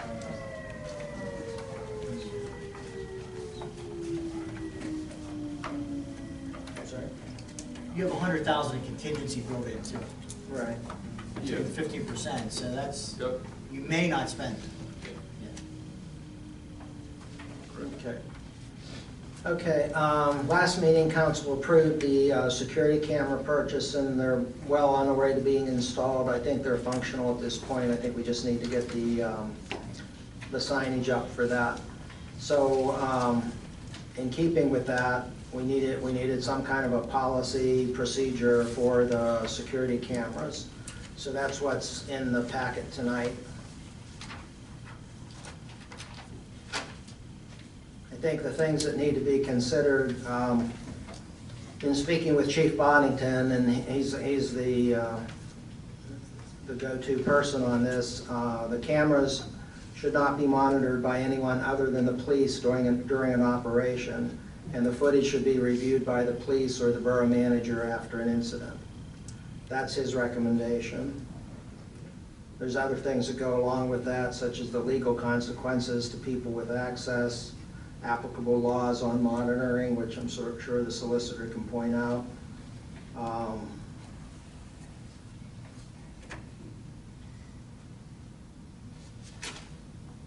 So I'll open that up for discussion. Will this draft be changed to a resolution at some time? or- Yes, this is just for council to approve, and then we can put it into a resolution format. Okay. I mean, the third paragraph, I kind of have a little problem with the way it's worded under the Government and Federal Communications Act. It basically says there should be no perceived expectation of privacy in a public space owned by a borough or in a park. Here we're saying that people should be able to use them without government surveillance. Well, that's kind of the opposite of what we're really doing, you know, like I said, perceived expectation of privacy, there is none in a public space. Well, I just don't know that that's Surveillance is necessary. technically different from expectation of privacy, which rises to the level of Fourth Amendment protection. Someone watching you all the time, if you're not doing anything wrong, versus you did something wrong and they can't use it against you in a criminal prosecution. I think it's probably, I mean, that's semantics, but probably the difference is, should government be able to watch you all the time versus you have an expectation of privacy in what you're doing, so you can't be prosecuted criminally. Okay. I may be splitting hairs legally, but I think that's the difference between surveillance versus expectation. I just looked up, I was curious and went on to the legal aspects of it, and that's basically what it says. Well, this actually is just a background paragraph. It's just telling you that New Freedom, well, I'll read it out loud. New Freedom Borough recognizes that in a free and open society, people should be able to be able to use parks and open spaces without government surveillance. However, New Freedom Borough also recognizes the need to maintain public safety and to control crime. This policy endeavors to increase security and safety while protecting the freedoms of the citizens of New Freedom Borough. I think that's a good statement, because that's what I really want to do. I don't want people to feel that, let's go to Margaret Goodfellow Park and have our kids watched, but I want them to think that they're going to get some amount of safety. They know that the protection is there, that they have a fallback, that people are probably not going to bother them. It's not going to prevent somebody who is not of the right mind of charging into the park like we had at the park last night. I mean, somebody went through the park and there was nothing really we could do about it. So it's not going to protect them in that sense, but it will protect them from sane people who want to do Well, in harm. prosecution, it'll be easier for the police to prosecute someone, which has been a problem in the past. Hopefully so, yeah. I'm going to district magistrate's office in a few weeks for the kids that I saw break the picnic tables. Yeah. You know, because I'm gonna have to be a witness, because I just happened to see it, called the police and took pictures. Yeah. And this is kind of the same thing. Yeah, it my actually is fault. the same thing. And it actually is a really good point, because this camera is going to give Chief, another tool, is what, the way he puts it. Absolutely. But by the same token, if your grandchild is approached by someone and offered drugs, it's not going to give them anything unless your grandson is willing to testify. If somebody is approached and offered something for sale, the video is not going to prevent that from happening. Okay, Mr. President. It could be a deterrent. Question. Sure. So the chief, there will be an access code to get, put these cameras, and the chief will be one person, you will be the other person. Oh, no, I will not. If you're asking me, No, my the borough opinion- manager. The borough manager. The borough manager, Borough manager, yes. okay. So the chief, the borough manager. Now, Kim here, our mayor, he makes the rounds, he has the pulse of the town at heart. Why wouldn't he be included? Because he's an elected official without training, and there is no way that anyone could sit and say, for instance, if he sees a crime taking place and he calls is he gonna, are you gonna be up all night? No. Nobody's gonna, these cameras are for security. Even the city of Pittsburgh does not actively monitor their cameras.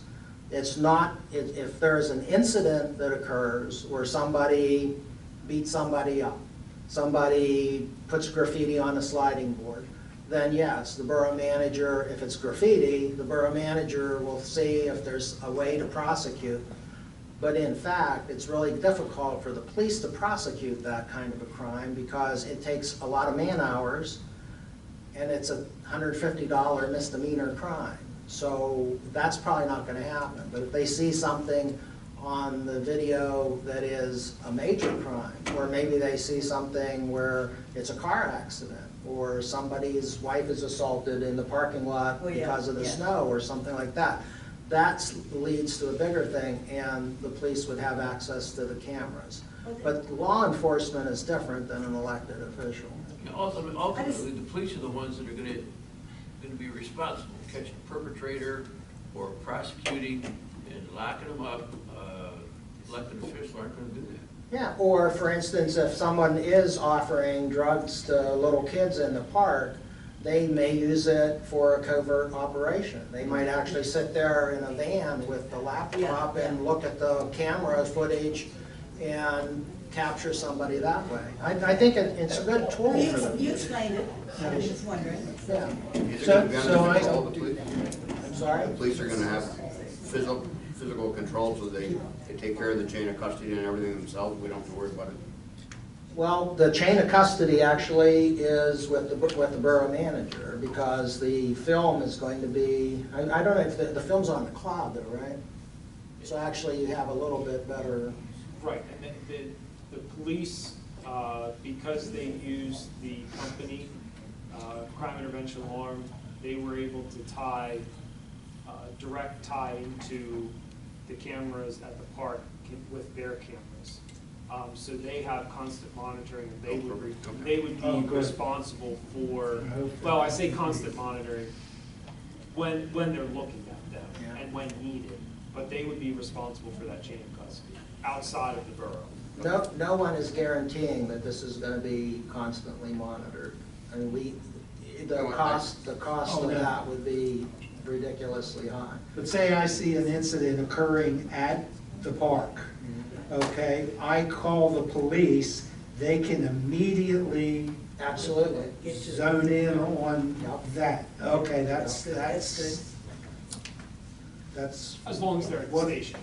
Why do they have to be at the station? They have computers in their vehicles. No. That doesn't work? No, it's tied into their system here. So that's not gonna But you can still if you call the police, they would still dispatch an officer, and then they would come over and they. It doesn't happen that way. If they've got 2 officers in Stewartstown and they're on a domestic, they're gonna have 2 officers there. It's gonna be a while till they get over here, so they're not gonna immediately take care of it. But the nice thing about it is, if those cameras work the way we think they're going to, and I would kinda like to set up something even, that's not crime related, so that we can see how efficient they are being.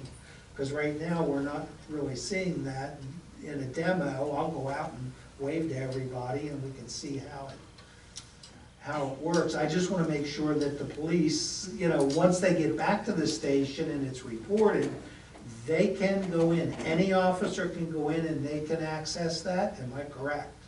Anyone who the Not chief is just the given. police, or not just the chief.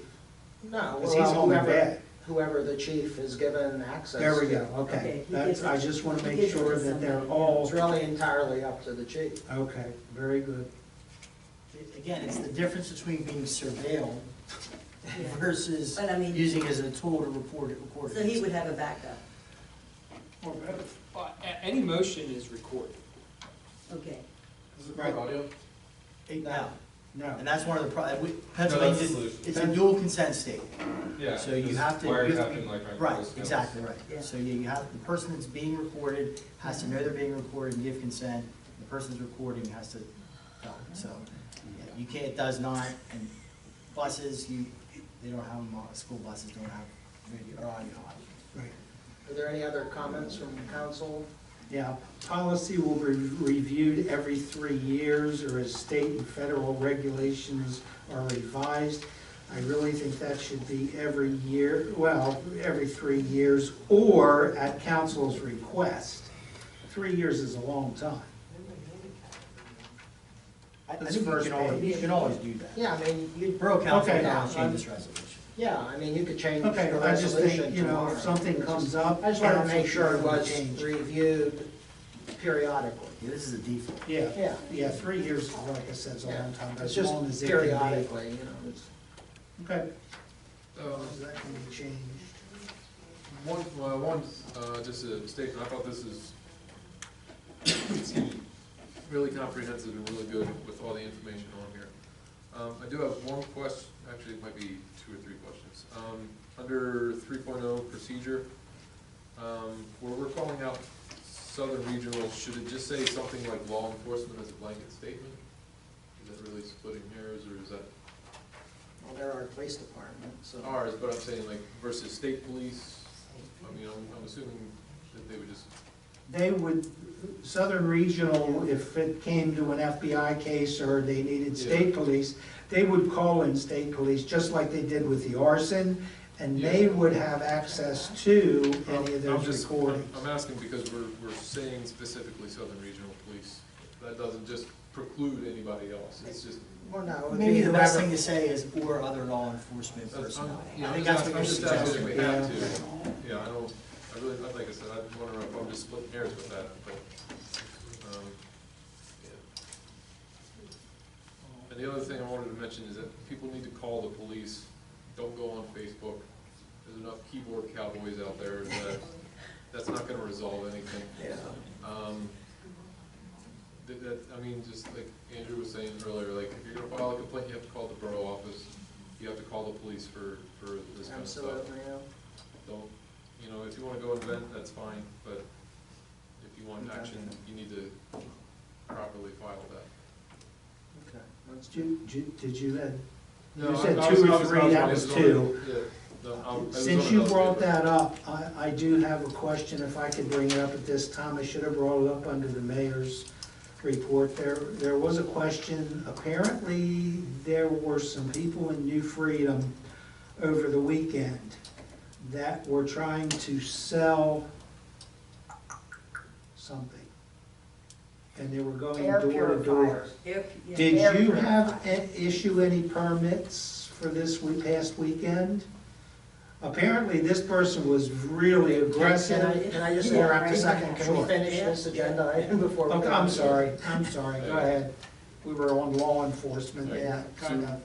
What do we need for this? A motion for this to go to resolution? Well, I don't think we need a motion to go to resolution. I guess just at this point, what we'll do is we'll put it on the agenda for the meeting in September to be approved by resolution of Borough Council. Okay. All right. Noting the To make changes. that small change, yeah. Yep. Does anyone have any other questions about this? Could I make a motion for us to do that, but put it on the agenda? We just put it on the agenda. Yeah, we'll just put it on the We'll just put agenda. it on? Okay. Yeah, it'll be there. Yeah, it actually has to be because it'll be after August 20th. Maybe a magic wand will show up. All right, I'm sorry, go ahead. No, that's all right, I'm sorry I interrupted. No, you're fine. It just kind of struck me, I forgot about it. There were some people that were complaining about some very aggressive sales personnel in town over the weekend. As soon as people were opening their door, they were walking in the house. Oh, my. And we had some older people, they were frightened, they were scared. I said that I would take a look into whether we issued any permits for anybody. I think a lot of this was on Sunday. Yes, it was on Sunday. Sunday? Sunday. Okay, did anybody here get hit with those? It was Front Street. Some of the complaints came in about Came to my Front house. Street. They came to I your talked house? I asked through the door, you know. Please, My That's a dogs good were idea, walking. yeah. I said, do you have a permit? And they left. please. So I imagine there was no permit. Just Um, for reference, what do our permits look like? It's basically size of a little larger than a credit card. It'll say issued by New Freedom Borough and have a signature on it. Is there It's a station permit. specific color? I'm thinking it's white or tan. I can grab some. Okay. But I think they're supposed to have a lanyard of the company that they're working for, or a business card for that particular company. Yeah, I mean, they should have ID on that. ID. Yeah, absolutely. What were they selling? They didn't. I don't remember. Oh. Does anybody remember? Air purifier. Air purifiers, that's right, it was air That's right, I purifiers. just said, And I mean, they were super aggressive to break in, you know, just come in the house. And one lady tried to shut the door on his foot, and he pushed the door open and came right in. But again, since we're on YouTube, I said this before, people, please be very careful, ask for a permit. If you have a problem like that, call the police. We notify the police every time someone is issued a permit to go to solicit in the borough. If you're not sure, call the police. They know, they'll respond. This person did not call the police, and everybody said, why didn't you call the police? Call the police, that's what they're here for, your protection. If you're scared, call, please. This soliciting permit, is it only a one-day permit, or have that day's date on it, or if they get it indefinitely, can come and go? It's issued for a year. Oh, But we don't issue permits in general, right? I mean, if somebody wants to sell air purifiers, we would probably say no. No, I mean, basically, if they come to the office and they apply for the permit, they're issued a solicitation permit. I mean, if it's not illegal, you can't really restrict outside of issuing a permit and requiring them to provide identification and provide names and license plate numbers and things. But if you have a sign on your house that says no solicitation, that means no solicitation, and if they try, call the police. But ask them for their permit. Where do you get these signs? You get a true value.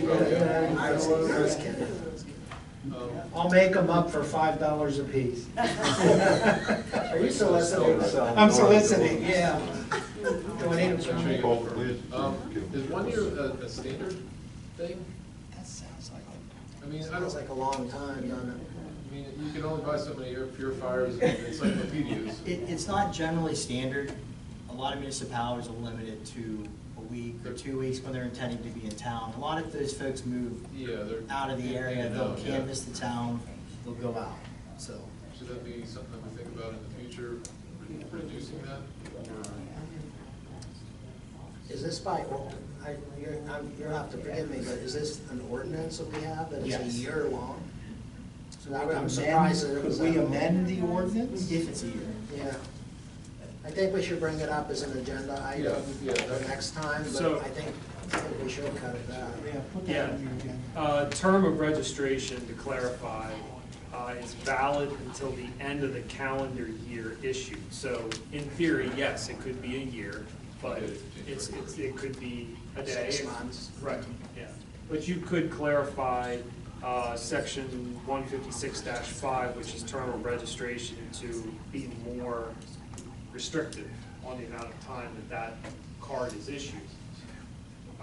I guess then you have to clarify how many times they can apply throughout a year then, if you're going to restrict that way. So a couple of changes might be necessary to lock that down a little bit more. What's the cost for the permit? It's $25 for the permit and then $5 for each person that's Oh. in the vehicle, or if it's a group, each person pays an additional $5. I'm trying to think if there's any way that we could issue an individual identification or permit to each person. Say there's 5 people in the community, each person would have to carry a copy of that permit. I believe they do. They do. Well, I thought there was supposed to be one person that's in charge that has the permit, and if they're asked, that, they're supposed to make a phone call, and that person is So supposed everyone's to. supposed to have a card. Okay. Every single person is who's supposed to have a knocking on card. doors is supposed to have a Is card. there any exceptions to that, like scouts or anything like that? Usually charitable and civic organizations are exempt from that when they're trying to raise money for that organization, yeah. Okay. Okay. So next month, yeah, I think it's a good idea. Me too. It's been a continuing problem, I think, the last 6 months. You know, we've had several people that have been robbed, you know, through this. I want to sell you this and this and this, and then somebody breaks in the back door. We had that up on Schaefer, yeah, I 2 remember that, houses. yeah. You know, and that's how that happened. But that's why I say ask for the permit, and if you don't want them there, call the police, you know. Okay, under new business, we have consider approval of an ordinance approving an intergovernmental cooperation agreement for regional emergency management, which is a long time coming. That Mr. Mayor brought this up a long time ago, right? Probably Yes, 8 months. Yeah, unfortunately, COVID, we had, Stan Walters was supposed to come in and give a presentation, and with COVID, we ended up putting that off for about 9 months, and he came and did a wonderful presentation. I think it's a great thing, because as we all know, it's hard to get volunteers, and a lot of the people that are in emergency management are volunteers. They're working during the day. If we have an emergency, we have someone who can respond and who can get us the help that we need. you know, God forbid, you know, the oil tank blows up and I've got to call a state of emergency for the town, he would respond, Red Cross, Emergency Management in York. He knows who's who. It's hard to keep track of. You wouldn't believe, I sat down and went through a book, and it's probably about this thick of the emergency management plan. And it hadn't been done since 2007, I think. Did you look at it, Andrew? 2007, when Jeff Joy was mayor. Jeff Joy, I believe it was over That was the 10 years. last time it had been done, and I wanted to update it when I came into office, and I was just overwhelmed, you know, with trying to find people. This leaves somebody outside of here to, once the emergency's declared, to get things done and Make a move. motion to approve that. Thank you, sir. I second that. Okay, any other discussion? We've actually already all seen this. This is just putting the verbiage around it, so. Yeah, I have one thing. I'd like to know, I would like to personally, staff and officials, I'd like to have the mayor added to section 3. Under where? Under section 3 on the second page. The ordinance? Yeah, the You ordinance. can't, this ordinance has been advertised. It has? Did we see it? This I don't was- remember. this I don't was- remember seeing this. This was authorized advertisement, not last month, the month before. But, Okay, all right. yeah, you can't make an amendment at this point. This is just to implement the ordinance. You are de facto the emergency management Okay, coordinator. well, I so- thought, if you're not available, if it's a weekend, he's not here, No, it's gonna be you. I'm Okay, sleeping. very good. Very good. It's, you know, this is, I mean, you're the emergency management coordinator for us. So, we had a motion. Very good. Yeah, I Yeah, think we had a second. motion and a second. Yeah. Sorry, any other discussion? All in favor? Aye. Opposed? My vote is aye. Aye. You just sign, you don't need to sign it Yeah, we can get it. after? Okay. Consider approval of the resolution appointing members to the zoning hearing board. Just as a point of privilege, I want to point out that no one had their financial statements in. Marcia did not, Rodney Womack did not.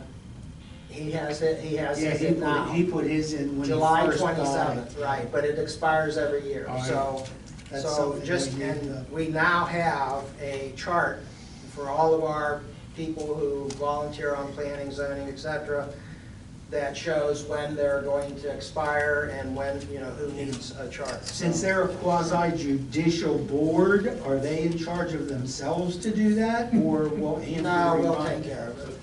Good. I think that's good, because some of this stuff has just gone by the wayside alone. Yeah, I think in the future, what we do now that we have a database set up is we get those forms in the mail annually. We'll be emailing, calling, mailing everyone on that list to make sure that we get those in, I believe, by May 1st, so. Not saying it's anybody's fault, I mean, Oh, no, we it's just just- let it slide Yeah, through it's- because it just was never a big deal. But So- just so you know, that's not on the borough, that's on the individual, because that fine goes to the individuals. It does not go to the borough. So it's incumbent upon anyone who is appointed or elected to make sure their forms are filed, because that's a personal fine, that is not a borough fine. People don't realize that, but that is, the Ethics Act is personal to the elected or appointed official, including me.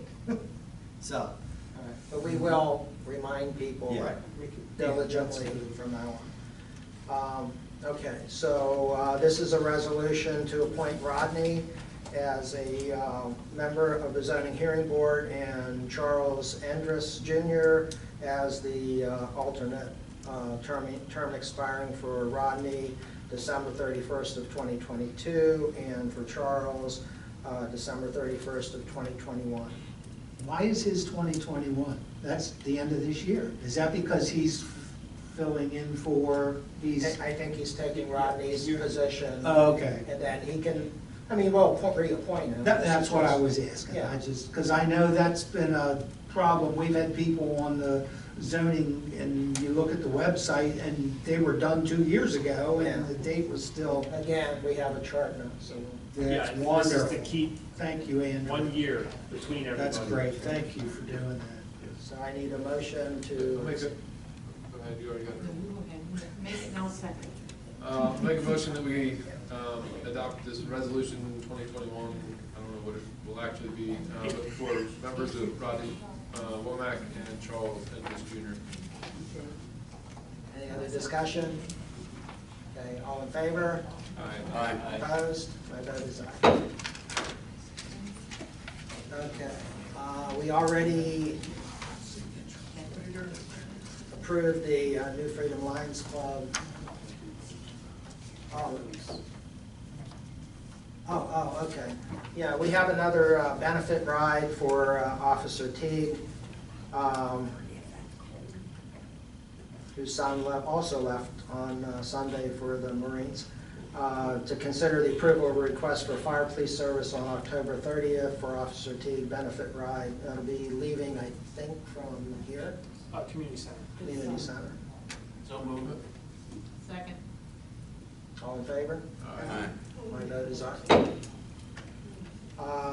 Okay, we already did the New Freedom Lines, rental housing maintenance and occupancy, or consider a committee appointment. We still need people, right? Yeah, this is just to start the discussion on looking at a rental housing maintenance and occupancy ordinance. I know there's been talk of that. I'm sorry, I substituted property maintenance into that. I'm Yeah. sorry. So this is to develop a committee to look at the structure of possibly implementing a rental housing and occupancy ordinance for New Freedom Borough. I would volunteer to be on that committee. I've been privy to other municipalities during their council meetings and how they handle it. Matter of fact, I think I sent you what Glen Rock's is today, just to go over what they do, and they do have quite a few rental Does properties. anyone else have rental experience? Want to be on it? Yeah, I mean, again, using history at Spring Grove, and Solicitor Yeah. Jones knows this too. 2008, Spring Grove adopted rental housing and maintenance, and we implemented that in the entire, basically, remainder of my 13 years there. So Okay. it's definitely a labor-intensive program, and technology is your friend with that. Just things that we've learned throughout the years. And it actually, this will pay for itself because we'll have fees associated with that. So I'm going to appoint a committee of Andrew Schaefer, Kim Butcher, and myself, because I had rental properties, so I can probably help with that. Did you want to leave that, I'm sorry. I know when Spring Grove did that, they had an ad hoc group of different, like some contractors and rental property owners and things like that. It was bigger than just the three. I think it was a very large working group for a while, but, you know. Yeah, it was, I'm gonna say it was probably 6 members. And like Solicitor Jones said, it's made up of business owners, property owners, a council member, and the mayor, I believe, at the time. So I think we should have a little bit more than just the 3 people that are sitting up here, whether, Yeah. again, it's contractors or, I don't know if anybody currently owns in the borough rental properties, but there should be a current rental, like say contractor. Well, you might want. Maybe they shouldn't be on it. Yeah, it'll be an interesting, I mean, obviously, our biggest rental person right now would be Burkentine, the Burkentine family. They have 144 units, probably something like that. Do we have a listing of how many rental properties there are in New Freedom, other than that? Do we keep tabs on that? Yeah, we would be able to tell from the billing software. I don't know that number offhand. I know there are quite a few that people just don't realize they rent houses, and I've got 3 or 4 on my street. But And you Again, wouldn't from- think it, but. From it, we had 380 at Spring Grove, so. Well, you may not be able to tell, depending on how the billing is done, I mean, whether or not, yeah. You want to contact 3 other, either a contractor or some, or, well, you probably should offer it to Booking Team. And possibly whoever else is the major renter, so that we can get. Does anyone from Southern Management No, live in the borough? Because that would kind of be the idea. But it's good to have, you want to have all the viewpoints to figure out what you're going to be tackling. Well, that's a good idea, because they know who they're renting to, Right. too. They have, I'll be honest with you, they have worked with us a lot. I know we've had complaints, and we contact Southern Management, they take care of it, and those people are gone. They don't fool around, so that would be a good idea. I mean, I think they're doing their job for their owners. I forget It's their their- name. Keep in mind that this rental housing maintenance and occupancy ordinance is not going to tell people how to rent the house. It's going, just basically it's going to say, when you rent it, we're going to send an inspector in, we're going to check for a smoke detector, we're going to check for fire extinguisher. We're going to make sure you have plates on all of your receptacles, you know, the covers and things like that. So we might do a furnace inspect, make sure the furnace is functional, or carbon monoxide detector. One of the things to keep in mind too, it's a tool for the landlords and the tenants. It's not just focused on making sure that the landlord is providing the proper housing. It's making sure that the tenant is responsible for their portion when it comes to sanitation and occupancy. So there's 2 parts of your rental housing ordinance. It's not just all on the landlord's responsibility, it's on the tenant. Right. To keep the property as well. All right. Well, we'll figure out when we're going to have our first meeting after we figure out who's going to be on the committee. Next one is consider authorizing advertisement for sale of the borough-owned property along Pleasant Avenue. That's right now, that's where we put the, all of our schmutz, basically, all the chippings, wood chippings. Is it the one across from Ceiling and Jones? Yeah, it's right. So what's the purpose of selling? We don't own it anymore, and we get to use it for free as a rental. Some folks are interested in buying it.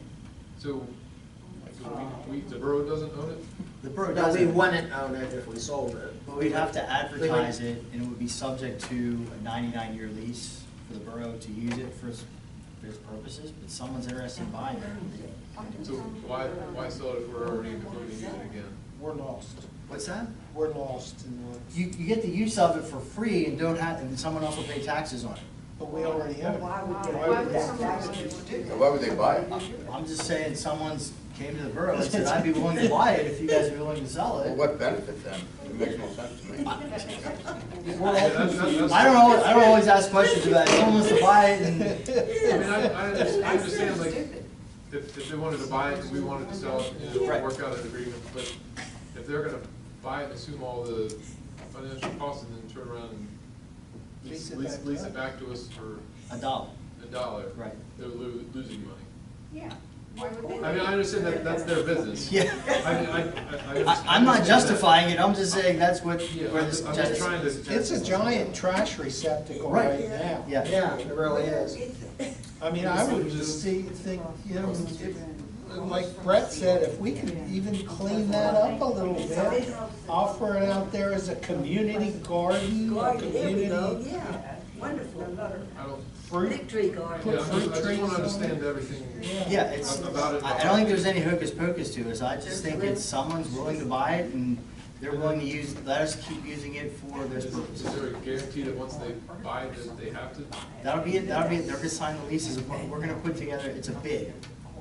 And they have to, it's open to everybody. So Yeah. someone can buy it, and part of the terms and conditions are, it will be subject to a lease with the borough for $1 for 99 years for its current purposes. All right, so that's kind of what I was getting around to then. What's to say that they would just change their mind, but now they own it and They have to sign the lease as a part of it. I don't understand it, but. It becomes tax revenue.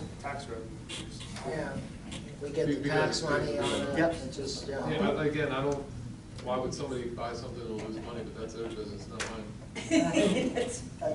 Tax deduction. Somebody needs Yeah, a I'm tax just gonna say that, deduction, yeah, they there's- pay school tax, another tax, and then they rent it Probably to making you too for much $1. money somewhere else, so he has to write something off, but. Again, Yeah. I don't, I can't explain that part of it, I just know Okay, there I was just, money. because it didn't make sense to me, I'm trying to make sure I understand it. I'll give you $10. I'll start a 503C, I'll buy Well, it back, at actually, least for a dollar for state it's an taxes, open- and do what? It's an open bid. Yeah. It's an open bid. Yeah, it's Anybody anyone wants to can sign buy up. it. Well, Oh, really? Yeah. You just have to submit your bid with everybody else. All right. In this case, it's the highest bid. That's right, now. the highest bid, yep. Is there a minimum? That'll be up to the borough council.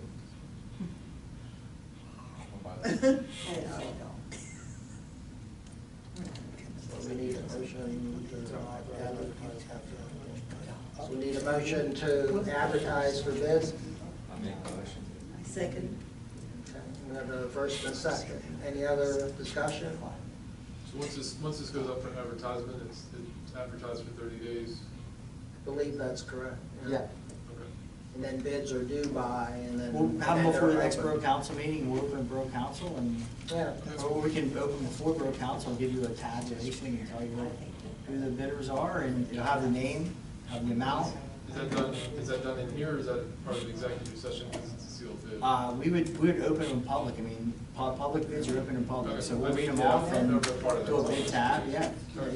You can't open them before. In fact, they should be opened in public, really. Yeah. Because you don't want Okay. You don't want anyone accusing you anyone of to anything. accuse you of No, yeah, I agree with that. Just we haven't had one in, a long time. yeah, since most of us. All right, we have a first, okay. Query, law guy, what's the reserve on usage of land for lease? What's that? What is the reserve on usage of land for lease? You said that the borough would have usage of land, but how much? But it'd be $1, the lease would be for $1 a year. Percentage of land, I mean. For all the land? I don't know what these, I don't have a drawing or anything, it's just. No, what they currently he's use saying, now. could he, if he bought it, could he lease 50% of it back to the borough, and then he develop or put fruit trees on the rest? All I know is the borough uses a portion of that property for Yes. $1. Or Well, whatever. that'll be in the bid. Yeah. Bid thing though, so you can see. Everything else would be subject to whatever the zoning rules are, land use and salvo, Yeah. and so if whatever the restrictions are or not, is what the land would be subject to, other than the lease area. Is there a defined amount of lease currently with this potential purchaser that he would then allow us to use? Or like, are we using like? Basically, the person said, you can do whatever you're doing now, they got no problem with that. Okay. So there's a driveway in, and there's an area where we put wood chips, and we put, I don't even know what all we put. Old is there old millings, and there's old railroad ties back there, and Giant cement It's blocks. basically a little Yeah, mini exactly. scrap This yard. is the field and the wooded area, correct? It's mostly Mostly wooded? Okay, runs along parallel to the bike trail, and then adjoins Stewartstown Railroad, that's the parcel. I've got pictures of it if you want to Yeah, see there are that. pictures. I looked at a picture of it, so, yeah, we have the, it's just a little triangular piece. I am too. I, yeah, don't understand it. That's in business. I have a motion and a second. Any other? All in favor? Opposed? My vote is aye.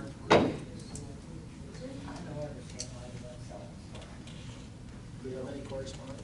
we did, we went to a hospital meeting where it's from the last meeting. Yeah. Oh, I'm sorry, yeah, Dave. Yeah, I think we talked last meeting about the possibility of having a one-day yard sale that's across the whole borough, Yeah. where people didn't have to pay the fee. But everybody could do it at the same time. Doing it where? Down at Morris Goodfellow or? At their home. Oh, at their homes. And that's been done other places where.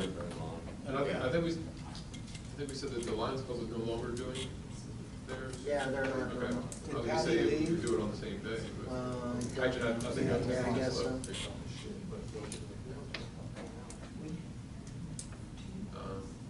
I think you're right. Okay. I think it's a good idea. I do too. Yeah. Yeah. So we do something like that. So I just make a motion on it then? Yeah. I move that we have a borough-wide yard sale, and where we waive the fees, and we set it, we have to set a date, say, I guess it's the second Saturday in September or something like that. It'll just be a one day. Yep. Oh, Yeah, that's 9/11. How about the third Saturday? Third Saturday. Third Saturday? Third Saturday in September. Isn't that the Freedom Fest? No, that could be. Yeah, that's the Freedom Fest. All right, how about the fourth How Saturday? about the 25th? Or if we have a lot of people coming into town for New Freedom Fest. I think you're gonna have enough traffic. Okay. What date? I'm sorry, did you say September the 18th? Well, That's Freedom Fest. Yeah, That's Freedom Fest. yeah, we just figured it out. Okay. So now we're on the 25th. Okay. 25th? 25th? So I'll amend my motion to say the 25th. 25th. Okay. Any other discussion? Is there a rain date? Sunday? Yeah, you can make it Sunday if you want. Is that good? Okay, I'll amend my thing to put a rain date for Sunday, the 26th. All right. All in favor? Aye. Opposed? My vote is aye. We don't need an executive session. Is there any other public comment? No, everybody's down. All right. Erica, I'm sorry. Okay. I just want to comment on the solicitation and maybe looking at that next month. Maybe a recommendation like no more than 7 days, maybe limited to 2 or 3. And for the citizens, to really have it on there an expiration date. So when they got it on Tuesday, they flash it at the citizen, the expiration date, because the citizen's not going to know how long it's for. Yeah, I think we agree with you 100% on that. We definitely want to make it shorter than, and it definitely needs to be.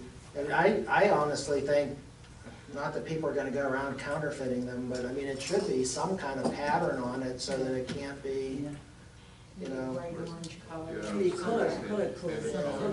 some kind of something. Andrew, can you make sure that that goes on Savvy Citizen too, so people know it's legit? Oh, that's a good idea. Yeah. While it's on the new borough Yard sale? website, show the citizens what to look for. Yeah. This is what to look for. Yeah, I mean, we don't wanna do that until we make all these ordinance changes. but Right. Yeah.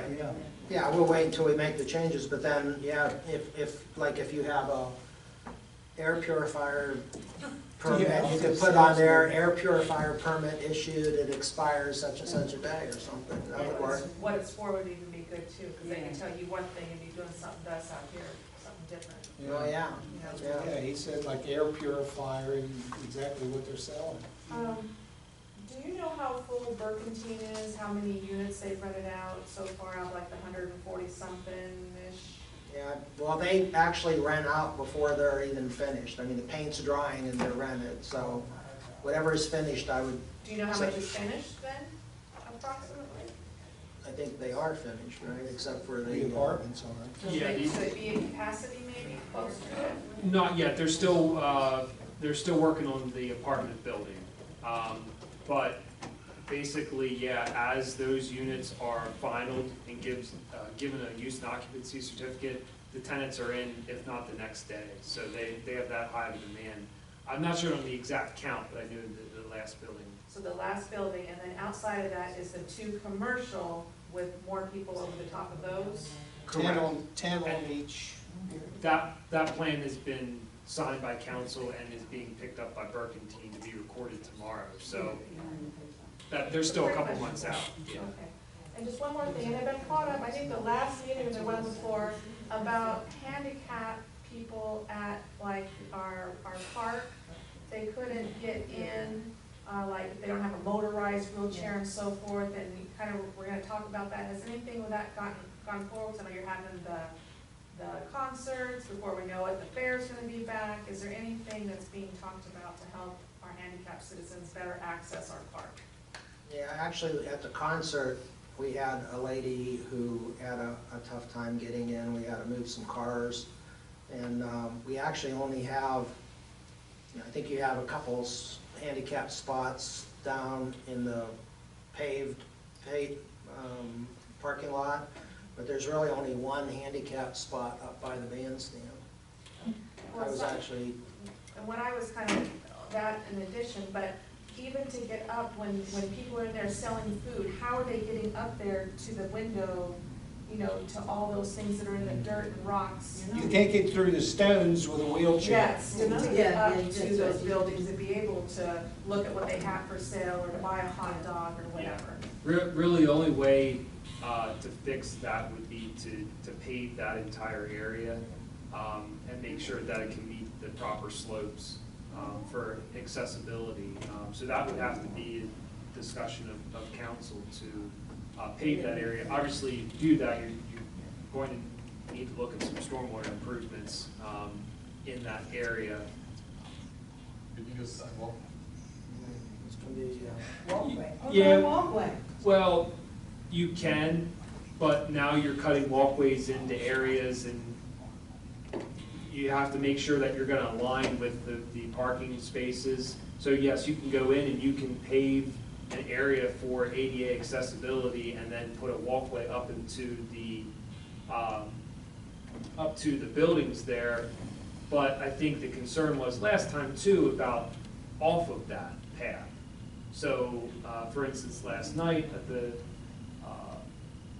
concert, I'm assuming you're talking about accessing the food trucks, which are on the lower side of the parking lot. So they'd still need a path across the stones to the lower section. So at that point, I'm not sure why you wouldn't just pave it all to make that accessible for that area. I realize it's a cost, and you're going to need to look at other improvements in that area. But when you start cutting things up with paths, it might get a little bit more choppy and kind of reduce some of the functionality of that space. That's Are there gonna any take. current grants that have come in, or any grants that you can look at for something, you know, 'cause I'm sure there's a lot of grants out there to make things handicap accessible. Yeah.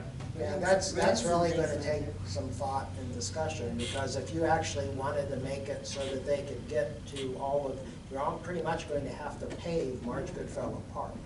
Because when the carnival comes in, if you want to get to the rides or the booze or the whatever, I mean, you've got to have access walkways everywhere. Once they get into the, I think, once they get into the grass and wheelchair, it's a bit more easier, but from my understanding, I've heard it's very difficult to get through the rocks and gravel, like especially around the bandstand area, like where the rocks and gravel are now.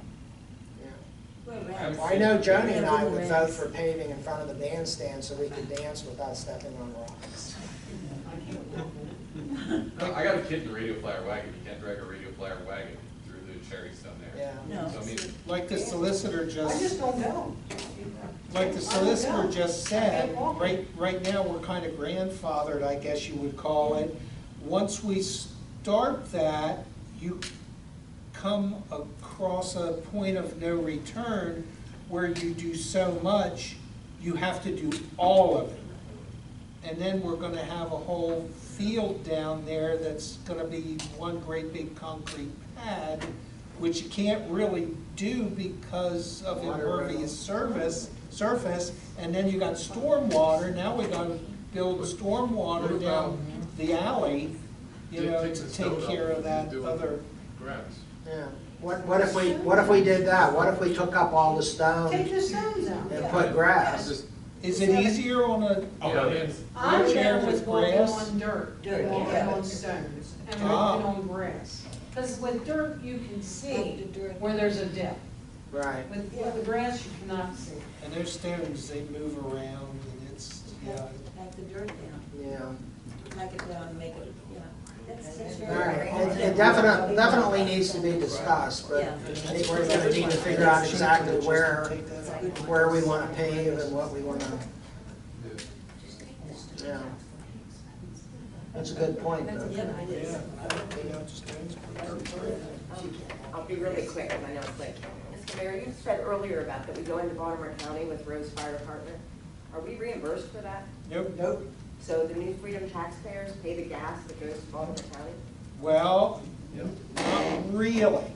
The one thing with us going into Maryland, as opposed to our Medicaid patients that you heard them say we're $700,000 in accounts receivable in Pennsylvania. That doesn't really happen in Maryland because Maryland people don't, the Medicaid doesn't apply. It's my understanding. Once we go into Maryland, we're paid. When we go into Maryland, we're paid in full. What about the fire trucks? Well, fire trucks, no, they're not. I think the issue is in Pennsylvania, There's a mutual aid agreement, and honestly, I just looked into it. Believe it or not, Maryland comes to Pennsylvania 2 times more than we go to Maryland. I was shocked. I was shocked. The other thing is in Pennsylvania, the insurance companies reimburse the patient, they don't reimburse the ambulance company. Yeah, So if they were complaining if about they get that the at check and CMS. they cash it and put it in their bank account, it never goes to the ambulance company. I think in Maryland, it's the opposite, where it goes to paid the directly provider. to the So provider. that helps them, that's why they get the money. But that's- Thank you. Yeah, somebody said they found out that a patient got the check Right. for $1,000 and they cashed it and kept it and never gave it to the ambulance company. Yeah. So that's a problem. We run into that, especially where we are with Spirit Trust and with, what's the other over in Shrewsbury, Courtyards. There's one place, I'll bet you they're there twice a week. At the Courtyards, that person's on Medicaid, it doesn't even cover the trip. What we get paid by Medicaid. It's a problem.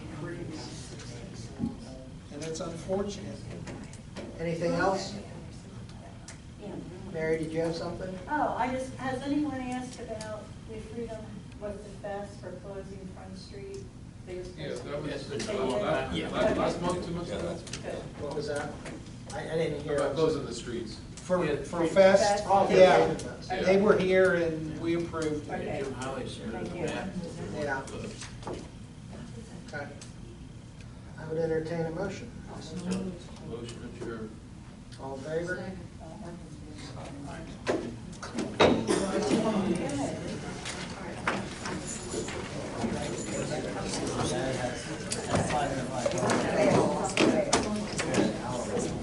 That's interesting on the handicap accessible for the park. I don't even